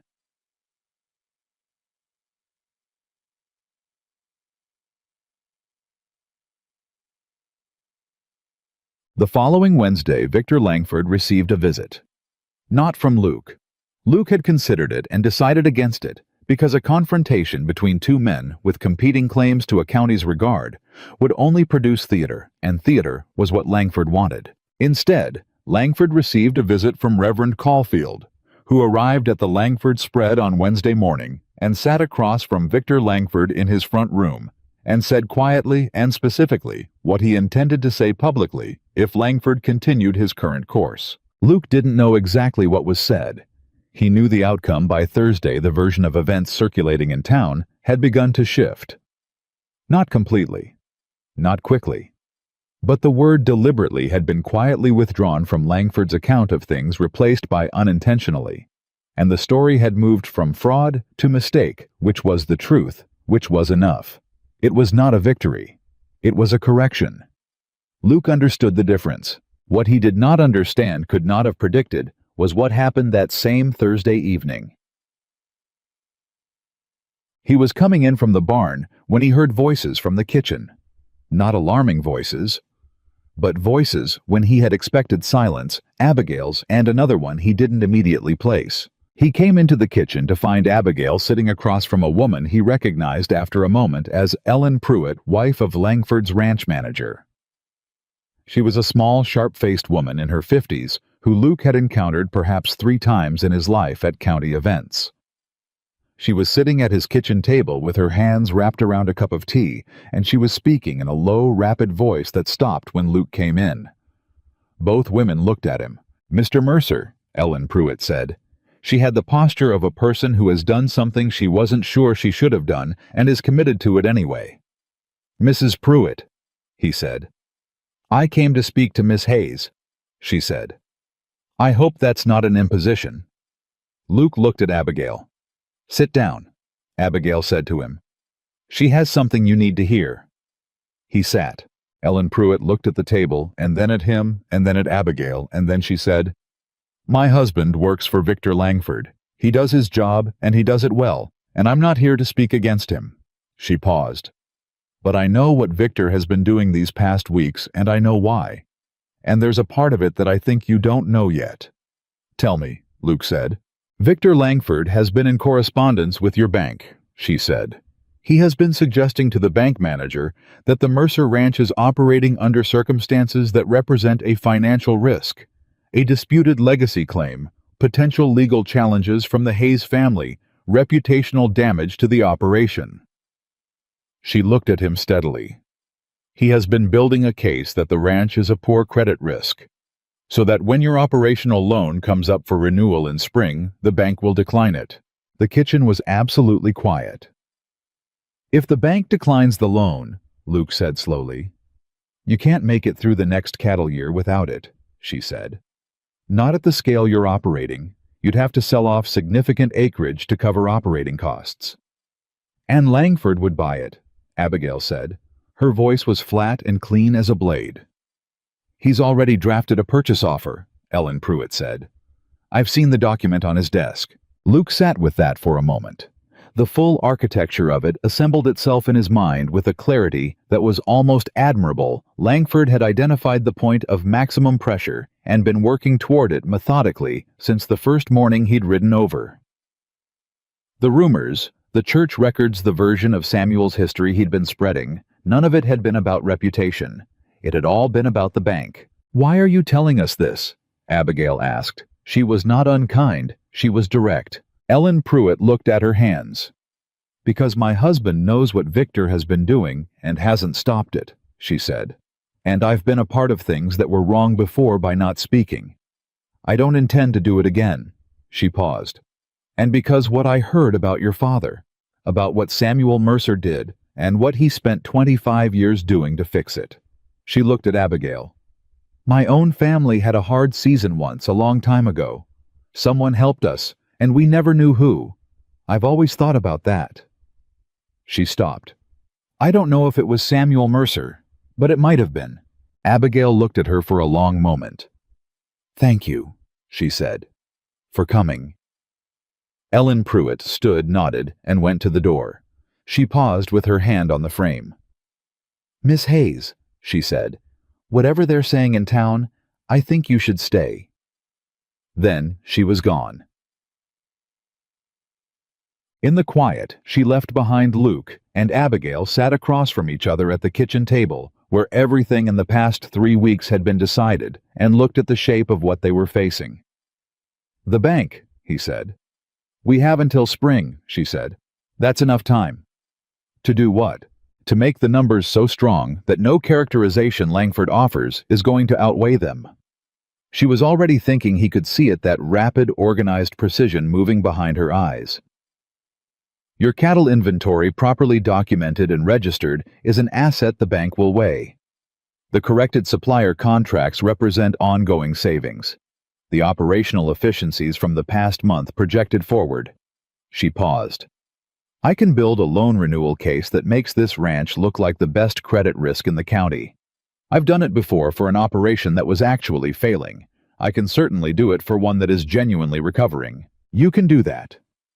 "I can do that," she said. "But Luke—" She paused. She looked at him with something that was more personal than the financial analysis, something that had been building through everything, through the journal, and the Reverend and Ellen Pruitt, and all the days before them. "I need you to understand something." "What?" "I came here because your father sent me. That's true. And I've stayed because there was work to do and I could do it. That's also true. She held his gaze. But the reason I am going to fight for this ranch against Langford, against the bank, against every version of the story he's been building, is not because of what your father owed my family, or what I owe yours. She stopped. It's because this place has become... She stopped again. She looked down at the table. Real, she said finally. It's become real to me, the people in it, the work, the... She didn't finish the sentence. Luke looked at her. At the precise, careful, endlessly competent woman who had walked 37 miles through a Montana autumn and sat down at his father's desk and rebuilt what grief had allowed to fall apart, and who was now sitting across from him in the kitchen where everything important had happened, telling him something in unfinished sentences because some things were too new and too fragile for complete ones. Abigail, he said. She looked up. I know, he said. She held his gaze for a moment.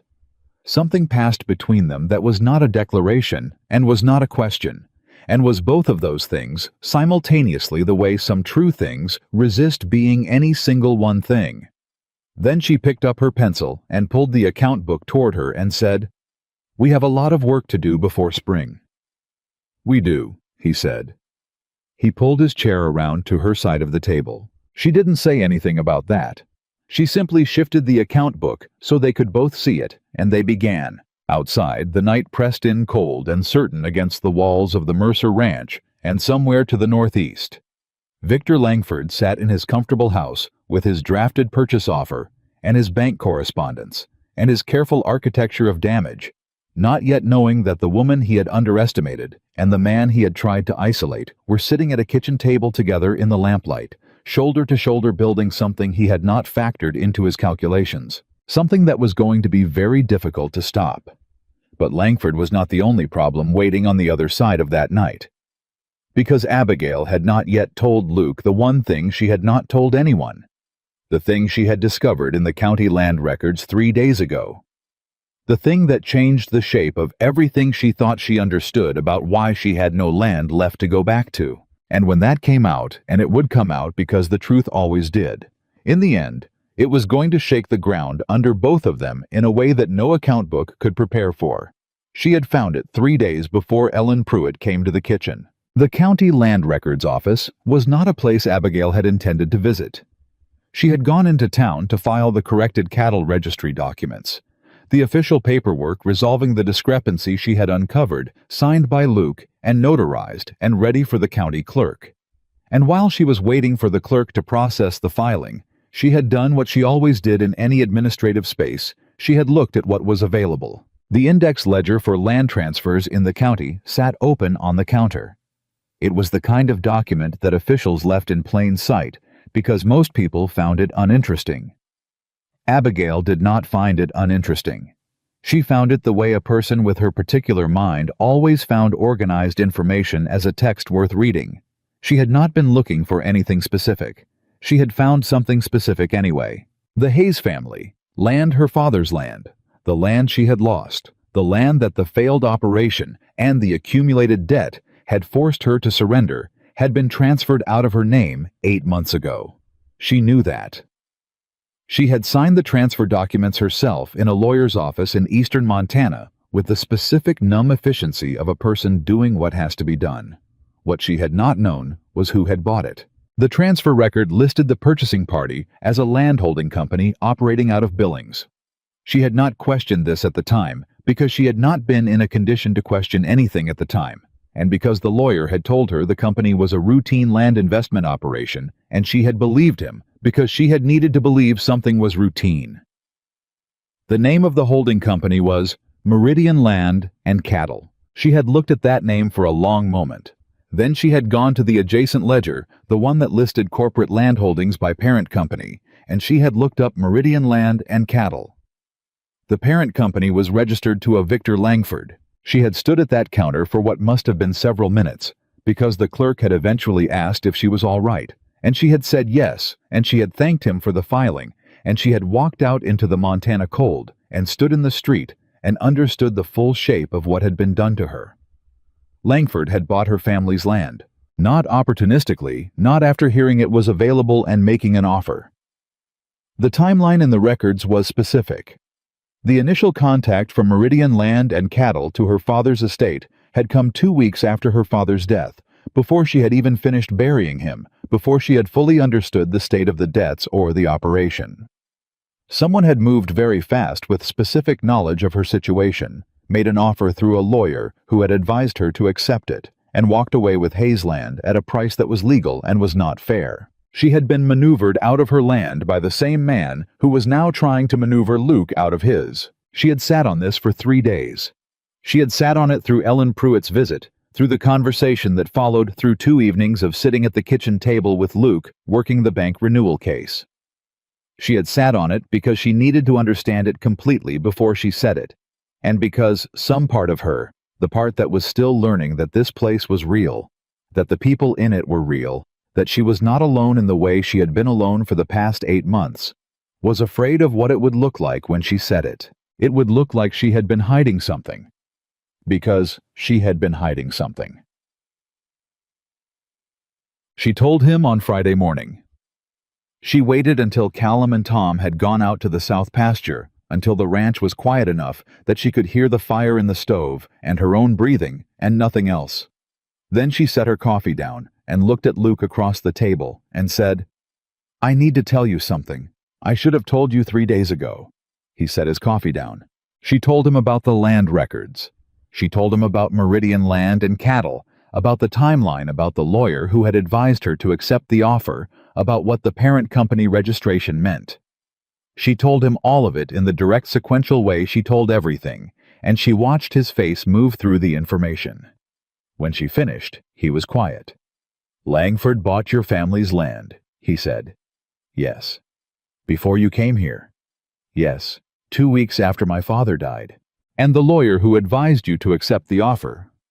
"I don't know if he was working for Langford directly," she said. "I can't prove that. But the speed of the offer and the price it was made at—" She paused. "It wasn't a coincidence." Luke looked at the table. "Why didn't you tell me 3 days ago?" She had been ready for the question. She had been asking it of herself. "Because I had just spent 2 days dealing with what you found in your father's journal," she said. "And I was aware that adding this, that I had been specifically targeted, that my losses were not simply the result of poor luck and my own inexperience, but that someone had positioned himself to benefit from my father's death. I was aware that it would look like I had been withholding a material fact about my situation from the moment I arrived here." "Had you been?" "No."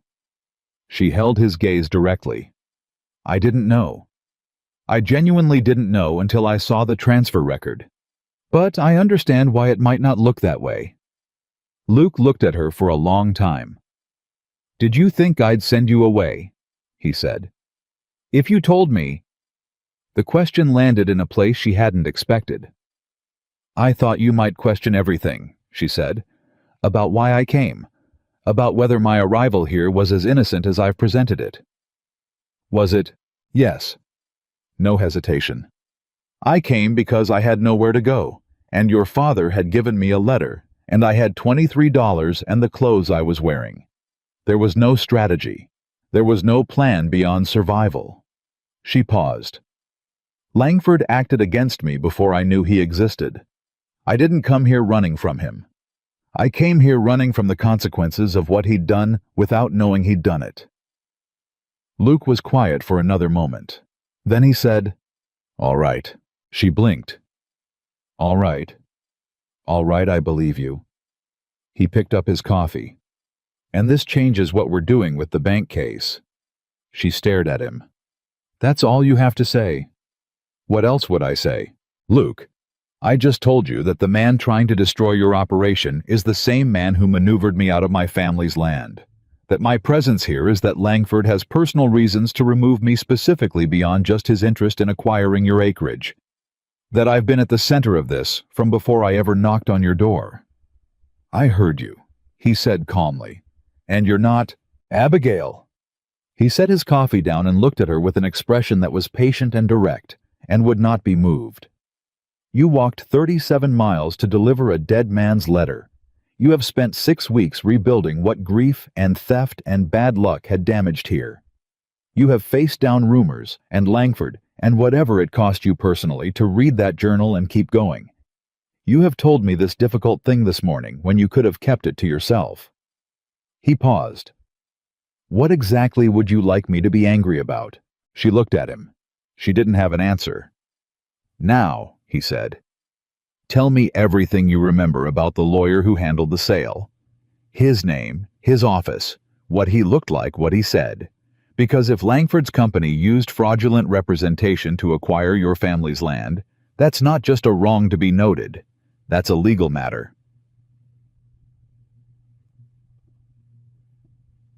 Harshad. The lawyer's name was Gareth Sims, and he operated out of a small office in the same eastern Montana town where the Hayes land had been registered. Abigail remembered him clearly, a precise, thin-lipped man who had come to her within the week of her father's death with a sympathy that had felt practiced, carrying an offer that he had described as timely and generous given the state of the estate. She had been 25 years old, recently orphaned, exhausted from months of watching her father die, and looking at a debt load that she had not yet fully understood.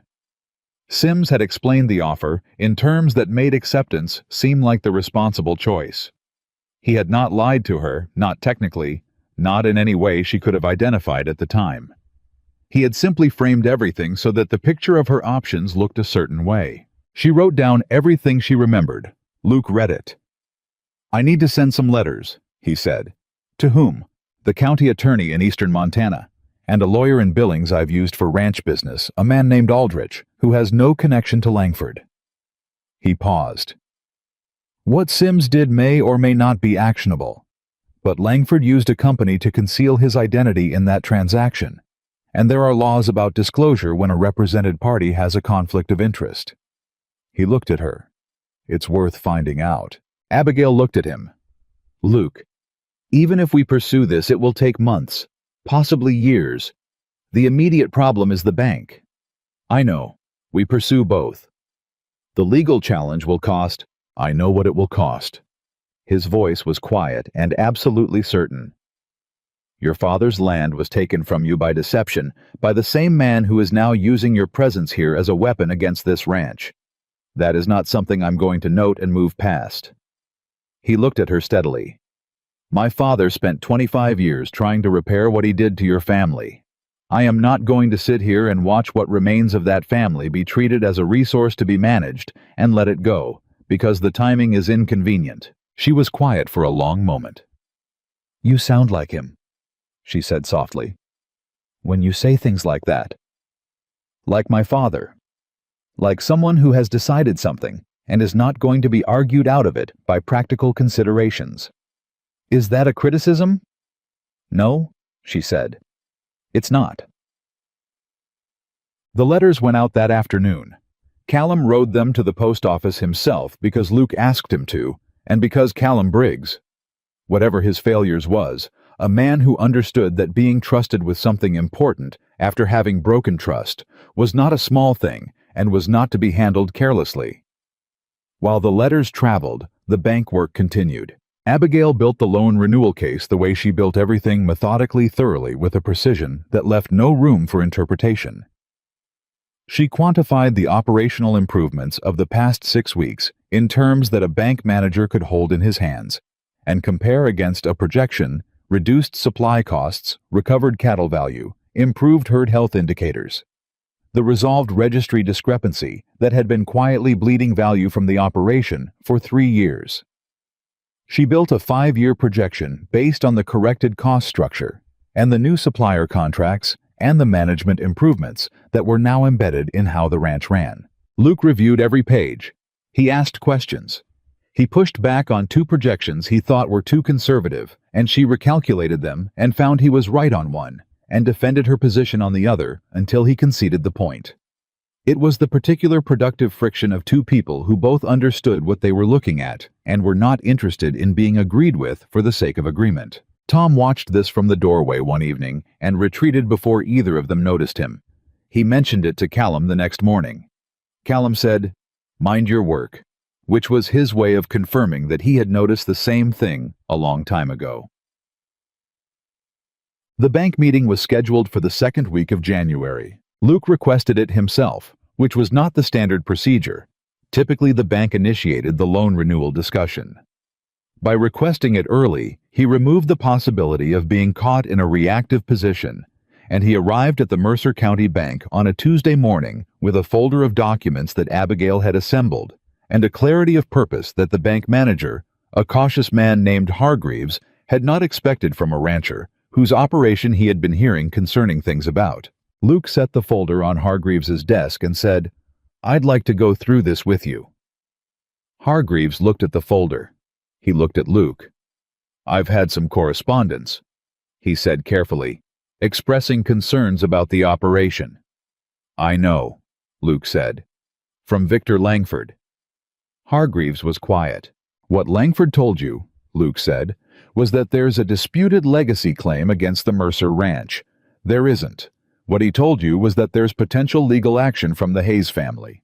There isn't. Abigail Hayes is employed by this ranch and has no adversarial claim against it. What he told you was that the operation is in reputational difficulty that represents a financial risk." He paused. "I'd like to show you the actual financial picture." He opened the folder and began. 40 minutes later, Hargreaves had asked 11 questions, received 11 complete answers, and was looking at a 5-year projection that was conservative, documented, and credible. "The improvements over the past 6 weeks are significant," Hargreaves said slowly. "They are. Who prepared this analysis?" "Abigail Hayes." Hargreaves looked at the folder.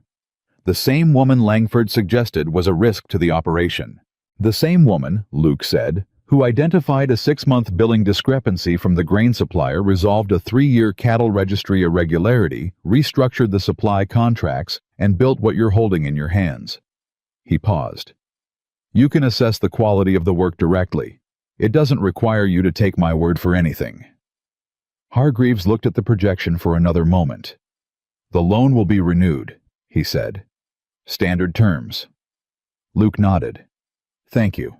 "Tell Miss Hayes," Hargreaves said with the particular dryness of a man who is being precise, "that this is impressive work." He told her in the kitchen that evening. She received the news with a quiet exhale that was the closest thing to open relief he had seen from her. She who absorbed difficulty with such stillness that her moments of release were brief and physical and quickly contained. "Standard terms," she said. "Standard terms." She nodded. She looked at the table. Then she looked up. "Langford is going to know by morning," she said. "Yes." "He'll look for another angle." "He'll try." "Luke." She said his name the way she had learned to say it, directly, as a signal that what followed was important. "What happens now? With Langford, with the land records, with all of it? What does the end of this look like to you?" He thought about it honestly, which was the only way he knew how to think about things. "The legal letters will come back with an assessment in 4 to 6 weeks, he said. "If Aldrich thinks there's a case for fraudulent representation in the Hayes land sale, we pursue it. That process is long and uncertain, but it exists." He paused. "In the meantime, Langford has lost the bank angle.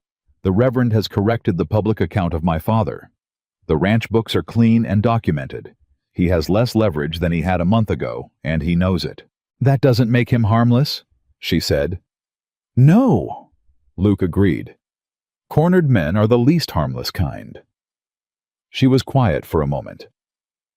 "I've been thinking," she said, "about what happens after Langford, after the legal process, after the bank renewal is settled, and the season turns."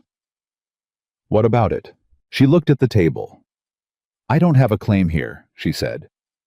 "I want to be clear about that. I'm an employee. What I've built here is built on your land with your assets, and the value I've added belongs to the operation, not to me personally." She paused. "I want to know what you see when you look at the next year. Whether there's a place in it for—" She stopped.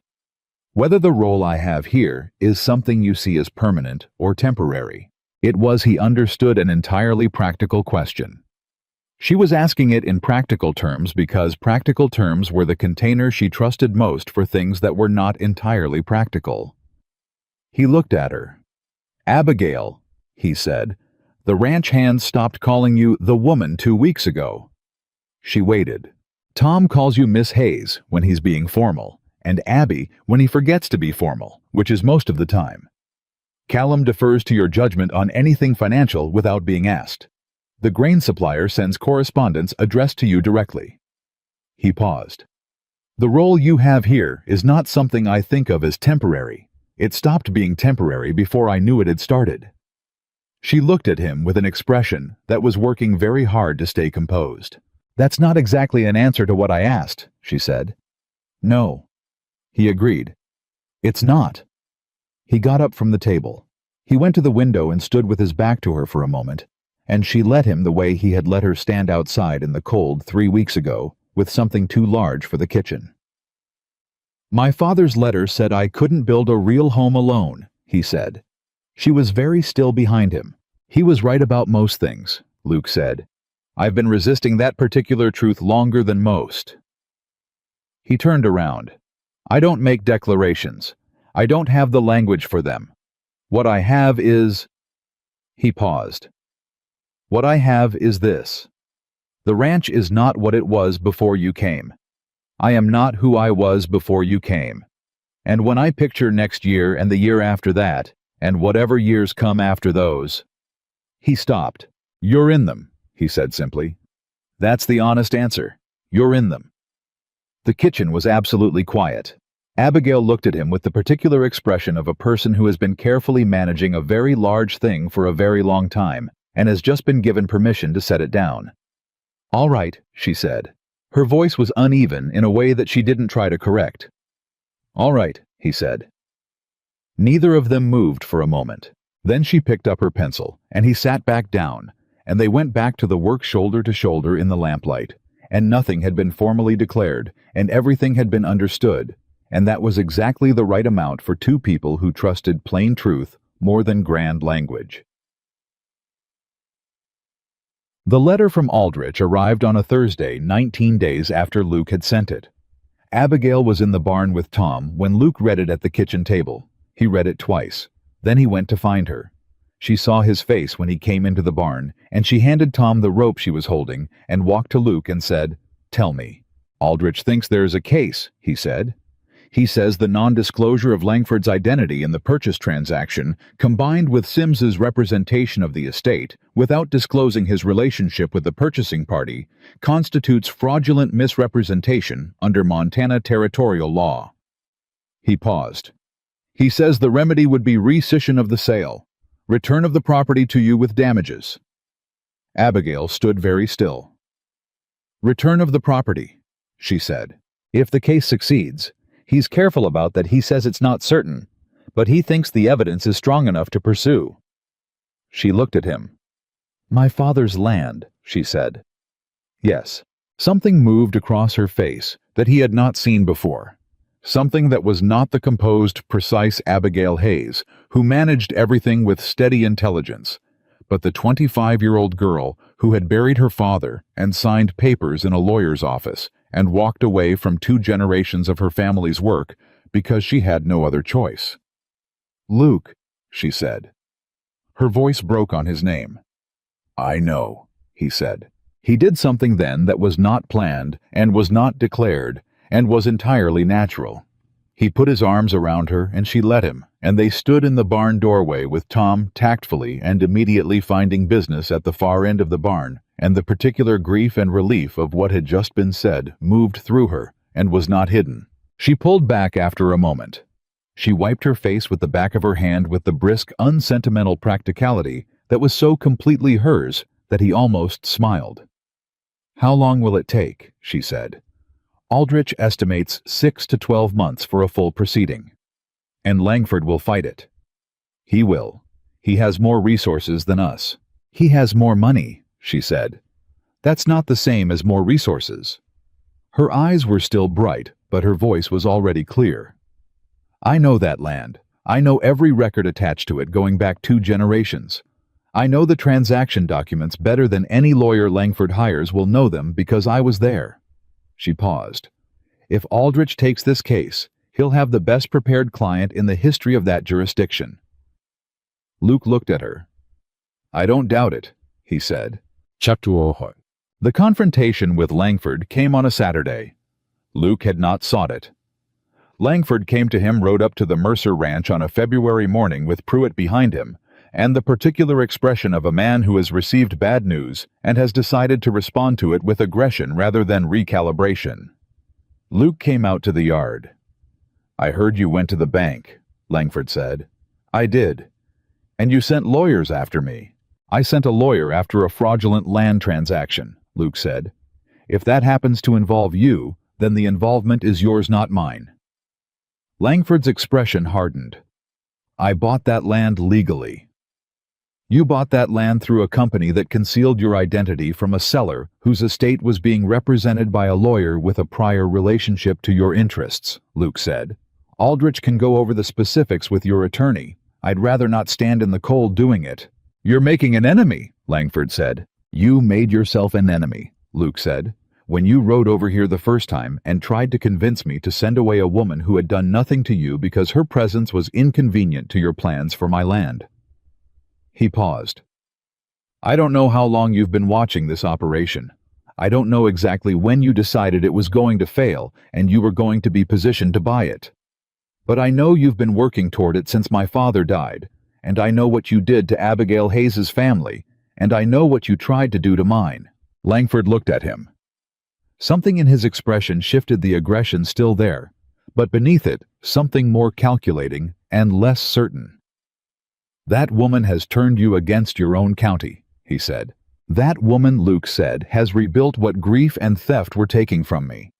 She has done it with more competence and more integrity than anyone I've ever watched work, and she has done it while you in this county have been doing your level best to push her out. His voice was level and absolutely cold. She stays. This ranch stands. And whatever legal process follows from the Hayes land transaction follows on its own merits. He paused. Now get off my property. Langford sat his horse for a long moment.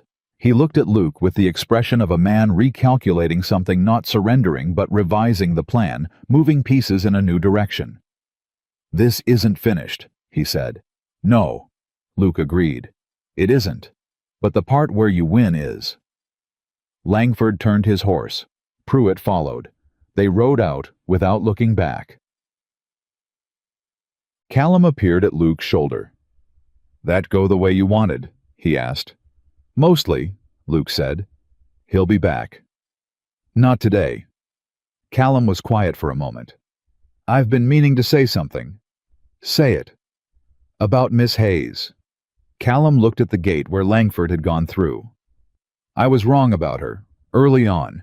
I thought she was trouble, and I showed it. You did? Luke said. She never called me on it. No. Most people would have. She's not most people. Callum nodded slowly. No, he said. She's not. He paused. Your father would have liked her. I think he did, Luke said. From a distance, for a long time. Callum looked at him. And you? Luke watched the gate where Langford's dust was settling back to earth. From a shorter distance, he said, and getting shorter.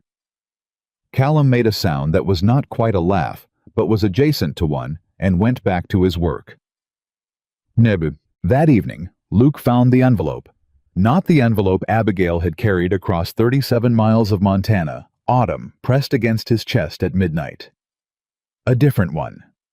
He found it while pulling a chair away from his father's desk to make room for the new filing system Abigail had installed in the study. It had been wedged between the back of the drawer and the false bottom. He had already found in a gap so small that he had missed it the first time. It was smaller than the other envelope. Not sealed. His name on the front in his father's handwriting, but younger. The looser, faster script of the journal, not the careful, deliberate print of the letter that had brought Abigail here. He stood at the desk for a moment. Then he called down the hall. Abigail! She appeared in the doorway. He held up the envelope. She looked at it. She came into the room and stood beside him and said, "Open it." He opened it. Inside was a single folded page. He unfolded it. His father's handwriting, the journal version urgent, pressed hard into the page. He read it. He read it twice. Then he held it so she could read it too. She read it in silence. When she finished, she did not speak immediately. She stood beside him at his father's desk and held the edge of the page and breathed. The letter said, "Letter, son. If you found this, you found the other one first, and the journal, and Abigail. Which means things have gone the way I hoped they would, or at least not the way I feared. I want to tell you the thing I didn't put in the letter, because the letter was for both of you to understand eventually, and this is only for you. I didn't send her to you because I owed her family. I owed her family long before I thought of sending her to you. The debt was 25 years old and as settled as I could make it. That's not why. I sent her because I watched you after your mother died, and I watched you after Caroline left, and I watched you this past year when you didn't know I was watching, and I saw what loneliness does to a man who is built for more than it. I saw what loneliness was doing to you. And I had watched Abigail Hayes for 3 years from the careful distance of an old guilty man, and I knew what she was. I knew what she could do. I knew what kind of person walks through that much loss and keeps walking. The ranch needed her. That was true. But Luke, you needed her more. I am not asking you to do anything with that. You'll do what you do. You always have. But I wanted you to know that I saw it. And I wanted you to know that whatever you build from here, whether it's the ranch or something larger or something I couldn't have predicted, I built everything I built so that you'd have something worth building on. That was always the point. Your father. Luke stood at the desk for a long time. Abigail stood beside him, close enough that he was aware of her shoulder near his arm, the specific warmth of someone standing very near in a room that had been cold and solitary for a very long time. "He knew," she said quietly. "He knew," Luke said. "He was betting on both of us." He was. She looked at the letter in his hands. "He was right," she said, plainly without drama, the way she said everything true. Luke looked at her. She was not looking at him. She was looking at the letter, and her profile was exactly as it had been on the first night, composed clear, carrying something enormous with the steadiness of a person who has learned to carry enormous things. He reached out and took her hand. She looked down at his hand over hers. She turned her palm and held it. They stood like that at his father's desk in the room where the journal had been hidden, and the secret had been buried, and the false bottom had concealed the letter that had finally said what everything else had been building toward. And the ranch settled around them, the cattle moving in the pasture, the fire in the stove, pushing warmth through the floorboards, Callum's lantern swinging through the barn across the yard, and all of it felt for the first time since Samuel Mercer had drawn his last breath like it was exactly where it was supposed to be. Not because a dead man's promise had been kept, because two people who had both been standing at the edge of their own separate darknesses had found in the particular unlikely way that life sometimes arranges these things the same light. Outside, the Montana winter held everything in its cold, patient grip. But inside the Mercer Ranch study, with a father's last letter folded on the desk between them, the long season of waiting was over. The hand-holding lasted exactly 4 seconds. Not because either of them wanted it to end, but because Tom knocked on the study door at that precise moment to say that one of the young heifers was showing signs of early labor 3 weeks ahead of schedule, and Abigail pulled her hand back and said, "I'll get my coat," before Luke had finished processing the interruption, and that was that the moment folded itself away into the ongoing life of the ranch, the way moments do when the ranch decides it needs something. Luke stood at his father's desk for another 3 seconds after she left the room. Then he put the letter carefully in the inside pocket of his jacket against his chest and went to deal with the heifer. The calf arrived at 2 in the morning, small and loud and insistently alive. Abigail had stayed the full time talking to Tom in low, practical tones, doing the specific, unglamorous work that a difficult birth required, and when it was over, she had looked at the calf with the expression of someone who had needed, without knowing it, to watch something come into the world successfully. Tom had gone to clean up. Luke had stood beside her at the stall door. "She'll be all right?" Abigail asked. "Both of them will," he said. "Tom did good work. You taught him well." "You taught him to pay attention," Luke said. "I just gave him something worth paying attention to." She looked at him sideways. "That's a generous revision of history." "It's accurate." She almost smiled. Almost. The kind of almost that was its own full thing. They walked back to the house in the cold dark without speaking, and the silence was not empty. It was the specific full silence of two people who have said something true and are letting it settle before they say anything else, and both of them understood it that way. February moved into March with the particular stubbornness of Montana winters that know they're losing but refuse to admit it cleanly. The snow retreated from the south-facing slopes first, then from the flat ground around the barn, and the cattle moved differently, a restlessness that Tom could read now, that shift of energy that meant the season was turning, and the animals knew it before the calendar did. The ranch was unrecognizable from what it had been in October. Not in its physical form. The buildings were the same, the land was the same, the fence lines that Callum maintained with the stubborn pride of a man who knew he was paying a debt through his work, followed the same routes they always had. What had changed was the way the operation breathed.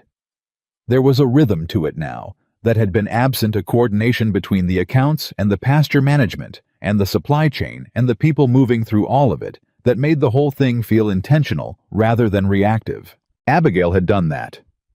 Not alone. Nothing was done alone on a ranch, but she had been the intelligence that connected everything, the mind that looked at the full picture, rather than only the part directly in front of it.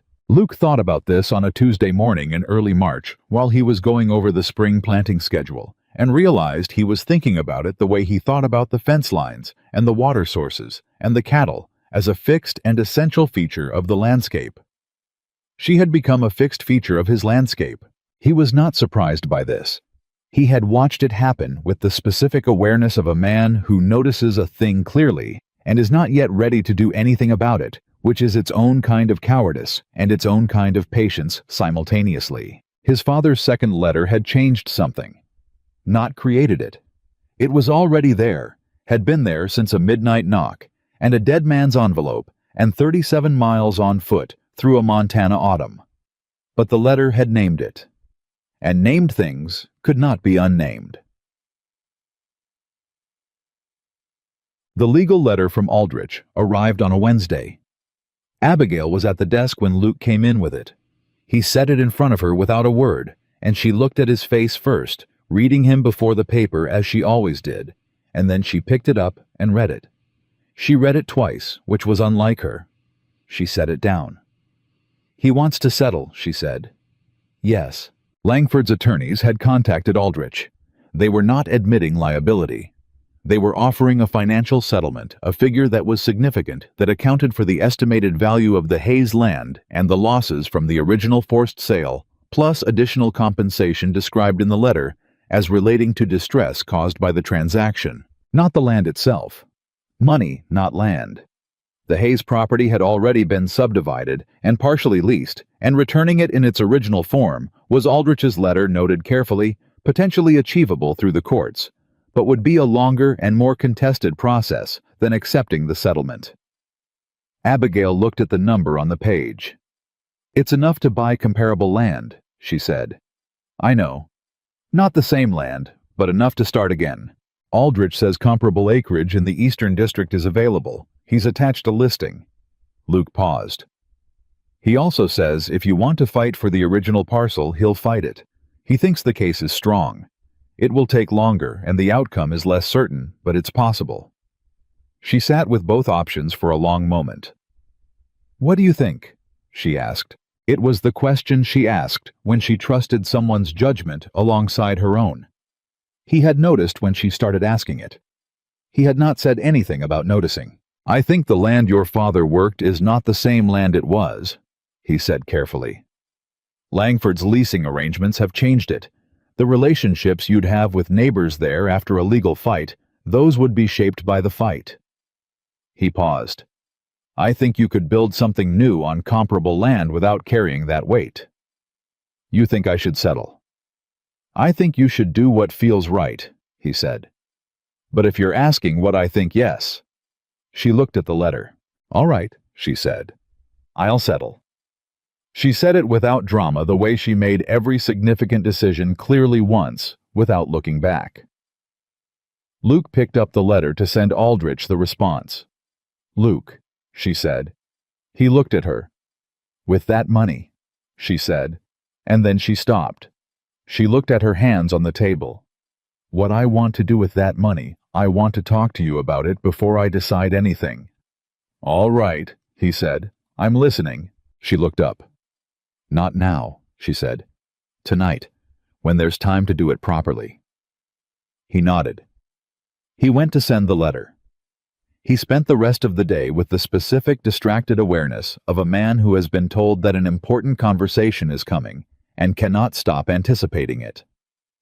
That evening after supper, after Tom had gone to the bunkhouse, and Callum had turned in early the way he'd been doing since his wife Clara had come to stay for a week, a visit Abigail had quietly arranged by mentioning to Callum that the spring cleaning of the main house would be easier with another woman present, which was a fiction they had all agreed to maintain.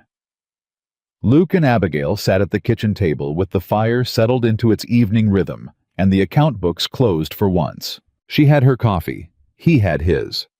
I want to invest it, she said. In the ranch. He was quiet. Not as a loan, she said immediately, reading his expression. Not as something you owe me back. As a... She paused, choosing the word carefully. As a stake. A stake, he said. A formal share in the operation. Documented legal proportional to the investment. She held his gaze. I don't want to be an employee here, Luke. I want to be a partner. The word landed with a weight that both of them felt, and neither of them acknowledged directly, because the word partner in the context of a ranch operation and the word partner in the context of two people who had been holding hands in a study 3 weeks ago and had not spoken of it since, were the same word doing two different kinds of work simultaneously. What would the investment cover? He said. The eastern water infrastructure needs replacing. I've been looking at the cost, and it's significant. The spring cattle purchase could be larger if the capital was there, and the projected return justifies the investment. She slid a page across the table. I've run the numbers 3 ways. This is the conservative case. He looked at the page. He looked at her. You've been planning this, he said. Since January, she said. When I knew the settlement was possible. She paused. I want to build something here. I've been building it since October without a formal stake in it. I'd like to correct that. You'd be tying yourself to this land, he said. Yes. To this operation. Yes. He looked at her steadily. Abigail, are we talking about the ranch? She held his gaze for a moment that was long enough to be its own answer. We're talking about the ranch, she said carefully, and about whatever the ranch is part of, which I believe we've both understood for some time. She paused. I'm not a woman who waits for things to be said if they can be done. I would rather hold a share of this land than have a conversation about feelings. That is the most practical declaration I've ever heard, he said. Something crossed her face, not quite a smile, but built from the same materials. I'm a practical person, she said. You are, he agreed. He pulled the page toward him and looked at the numbers with the full attention they deserved, and when he had looked at them properly, he said, The eastern water infrastructure figure is accurate. The cattle purchase projection is slightly optimistic but defensible, and the conservative case understates the return by about 12% based on what the spring market has been doing. I thought you might say that, she said. Here's the moderate case. She slid another page across. He looked at it. We'll need Aldrich to draft the partnership agreement, he said. I've already written to him, she said. He'll have a draft ready when the settlement is finalized. Luke looked at her. You were confident I'd say yes, he said. I was confident the numbers would say yes, she said. And I've learned that you follow the numbers. He set the page down. He looked at her across the table, across all the evenings they had sat at this table, across everything that had been decided here, and discovered here, and survived here. And he said, "I don't follow the numbers, Abigail. I follow what's right. The numbers are just how I show my work." She looked at him with that expression, the one she couldn't fully contain, the one that was more than composed competence, more than clear intelligence, the one that was the actual Abigail Hayes underneath all the things she had learned to present to a world that had not always been safe. "All right," she said softly. "Then yes." "Yes," he agreed. Sin. The settlement was finalized in the third week of March. Gareth Sims lost his legal license 6 weeks after that as a result of the complaint Aldrich filed with the territorial bar on Abigail's behalf. That outcome had not been part of the original case and had not been sought for its own sake. But Aldrich had noted the ethical violations and pursued them because they were there, and because a lawyer who manipulates grieving clients on behalf of concealed buyers should not continue to practice law. Langford did not come back to the Mercer Ranch. He was still in the county. He still had his spread and his cattle and his influence, and those things did not evaporate because a legal settlement and a bank renewal had gone against him. But he had revised his calculations. A man who had spent 40 years acquiring things understood when a thing was not acquirable, and the Mercer Ranch, with its rebuilt books and its corrected registry and its bank relationship and its new spring cattle and its formal partnership agreement filed at the county clerk, was not a thing he was going to acquire. He understood something else too, though he would not have admitted it. He understood that he had underestimated Abigail Hayes from the first moment he'd heard about her, and that this underestimation had cost him more than the legal fees.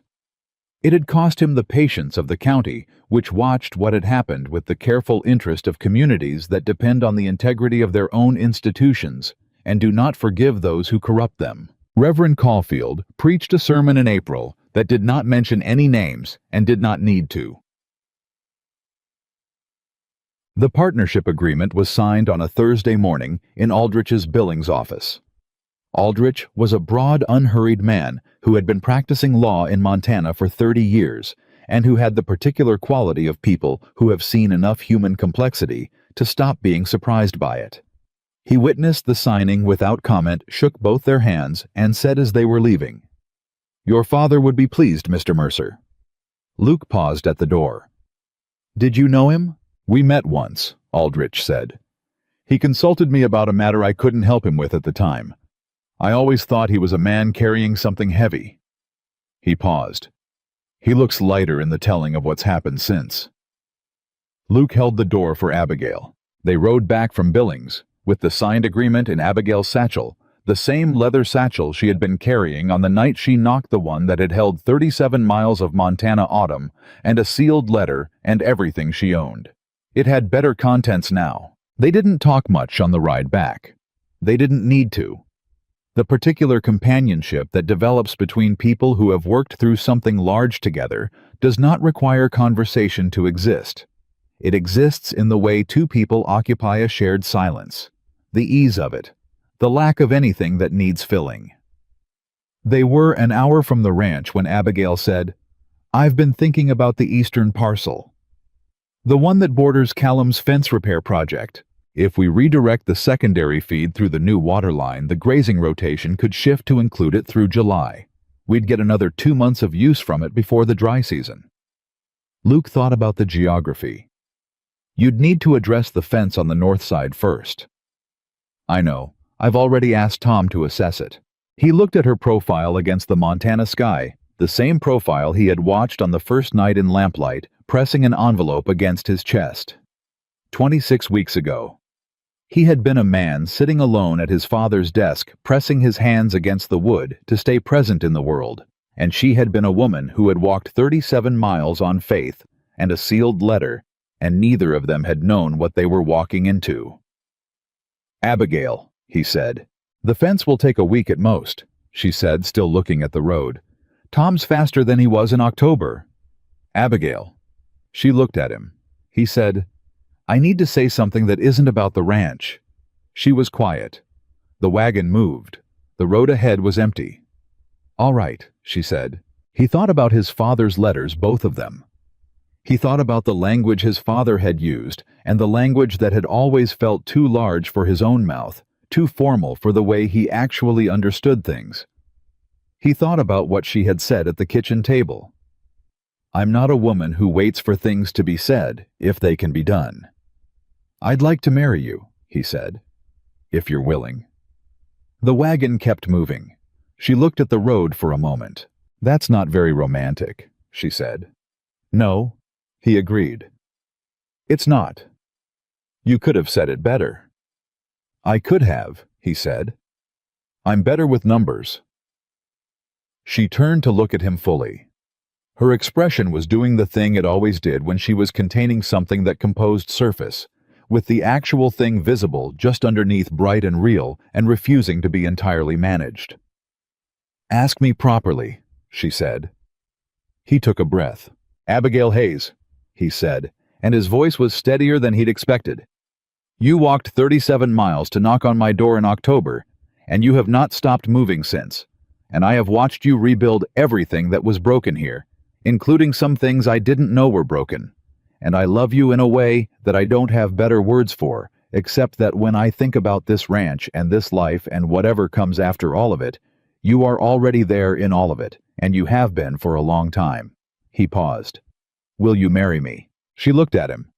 "Yes," she said, plainly, once, the way she said every true thing, and then she picked up the reins she had been holding and clicked the horses forward and said, "The fence on the north parcel really does need to come first."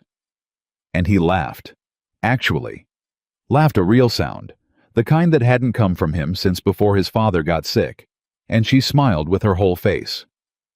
Finally, not the almost smile that was its own full thing, but the actual one, the one that changed everything. It touched, and they rode back to the Mercer Ranch in the late afternoon of a March day, with the partnership agreement in her satchel, and something better than a legal document between them. "Mo." They told the ranch hands at supper. Tom put his fork down and stared for 3 seconds and then said, "Finally," with such feeling that Callum looked at him sharply, and then Callum looked at Luke, and then at Abigail, and his expression went through several complicated adjustments before arriving at something that was for Callum Briggs remarkably close to open warmth. "Your father," he said to Luke. "He arranged this." "He tried to," Luke said. "We did the rest."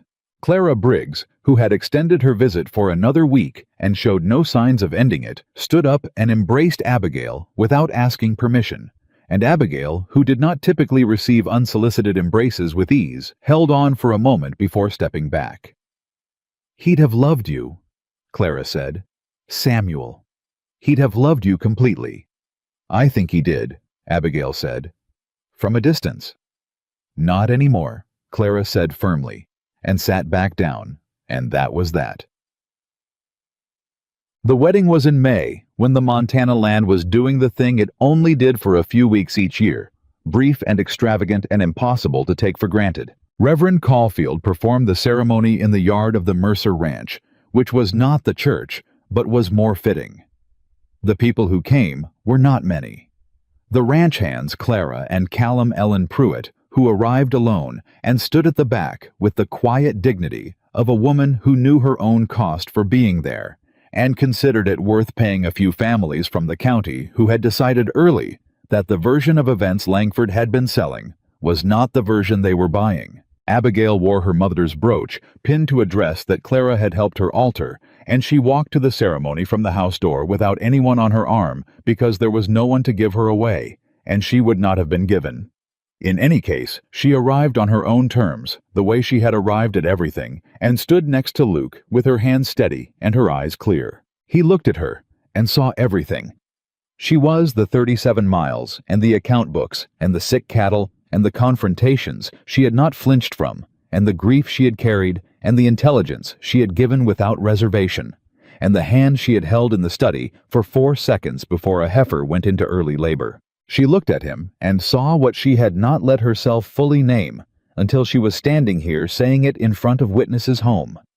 Not the land she had lost, not her father's land or her mother's land or any parcel on any deed. Home as a condition of being with a specific person in a specific place that had chosen you back, Reverend Caulfield asked his questions. They gave their answers. The Mercer Ranch hands cheered with the particular enthusiastic volume of people who have been watching something build for months and are relieved to finally be allowed to acknowledge it. Callum did not cheer.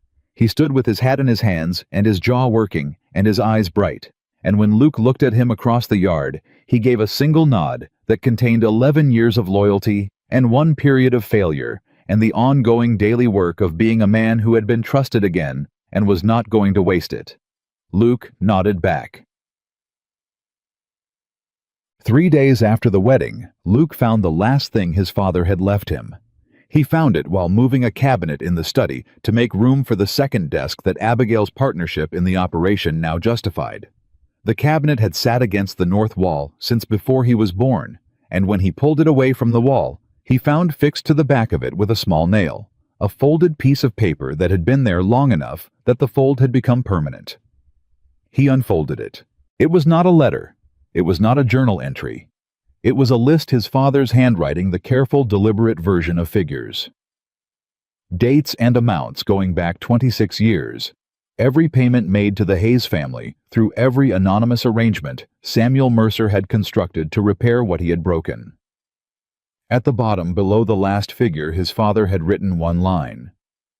Still not enough. But everything I had.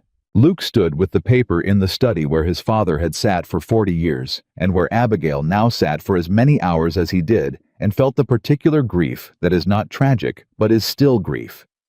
The grief of understanding a person completely only after you no longer have the chance to tell them you understand. He folded the paper. He put it with the other letters in the box that now held all of them. The original letter Abigail had carried the journal, the second letter from behind the drawer, and this last one, the accounting of a man's long attempt to be worthy of his own mistakes. He carried the box to the desk where Abigail was working and set it in front of her. She looked up. "Everything he left," Luke said. "It belongs to both of us." She looked at the box. She looked at him. She opened it and took out the accounting list and read the last line in silence. When she set it down, she was not composed the way she was usually composed. She was something else, something that did not have a precise name but was made of grief and gratitude, and the particular exhaustion of finally fully understanding something that has been unresolved for a very long time. "He spent his whole life trying to fix it," she said. "Yes. And he never thought it was enough." No. She looked at the list for another moment. "It was enough," she said. "It was more than enough. He gave my father back his dignity. He gave my father the belief that the world had good in it. He gave me—" She stopped. She looked at Luke. "He gave me here." Luke sat down across from her. "He gave me you," he said. She held his gaze. "Yes," she said. "He gave us each other."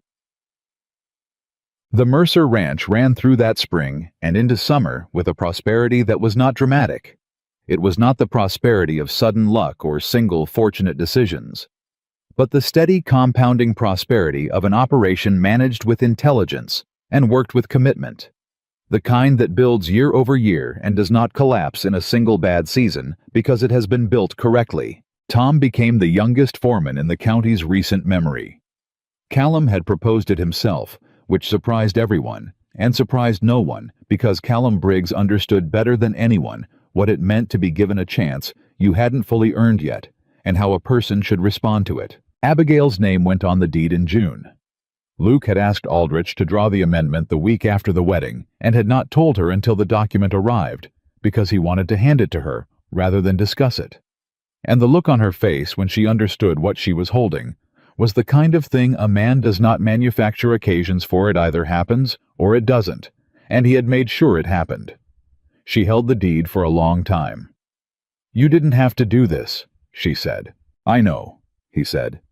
"That's why I did it." She looked at him with the full expression, the one without the careful management, the one that was simply and completely her. "Samuel Mercer," she said quietly, "raised a good man." "He tried," Luke said.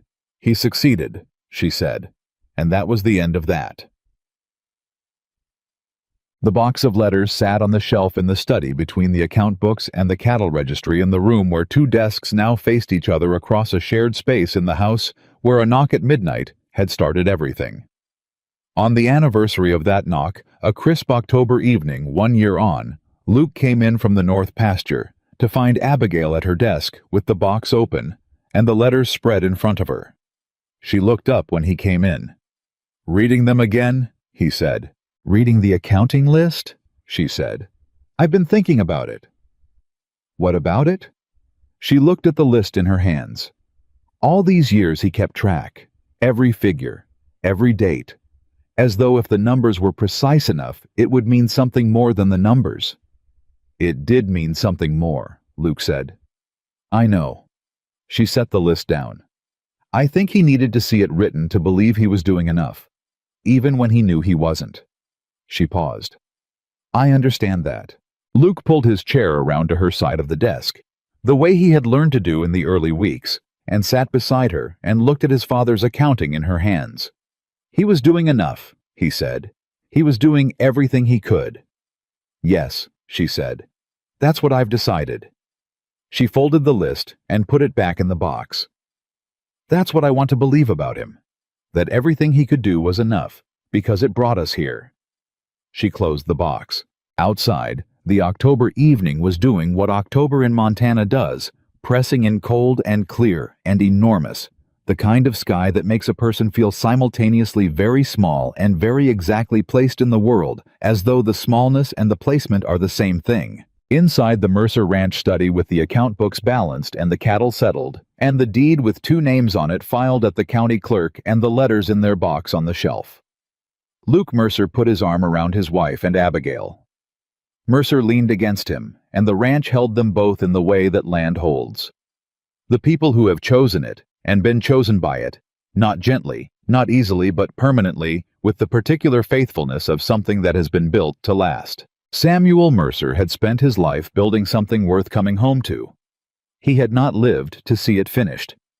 But it was finished now, not by his hands, but by the 2 people he had trusted, with everything he had, who had taken his love and his guilt and his long, imperfect, entirely human attempt at redemption, and built from it something he could not have built himself, a family that had chosen each other freely on purpose with clear eyes and would not be moved. That was his last gift. That was enough.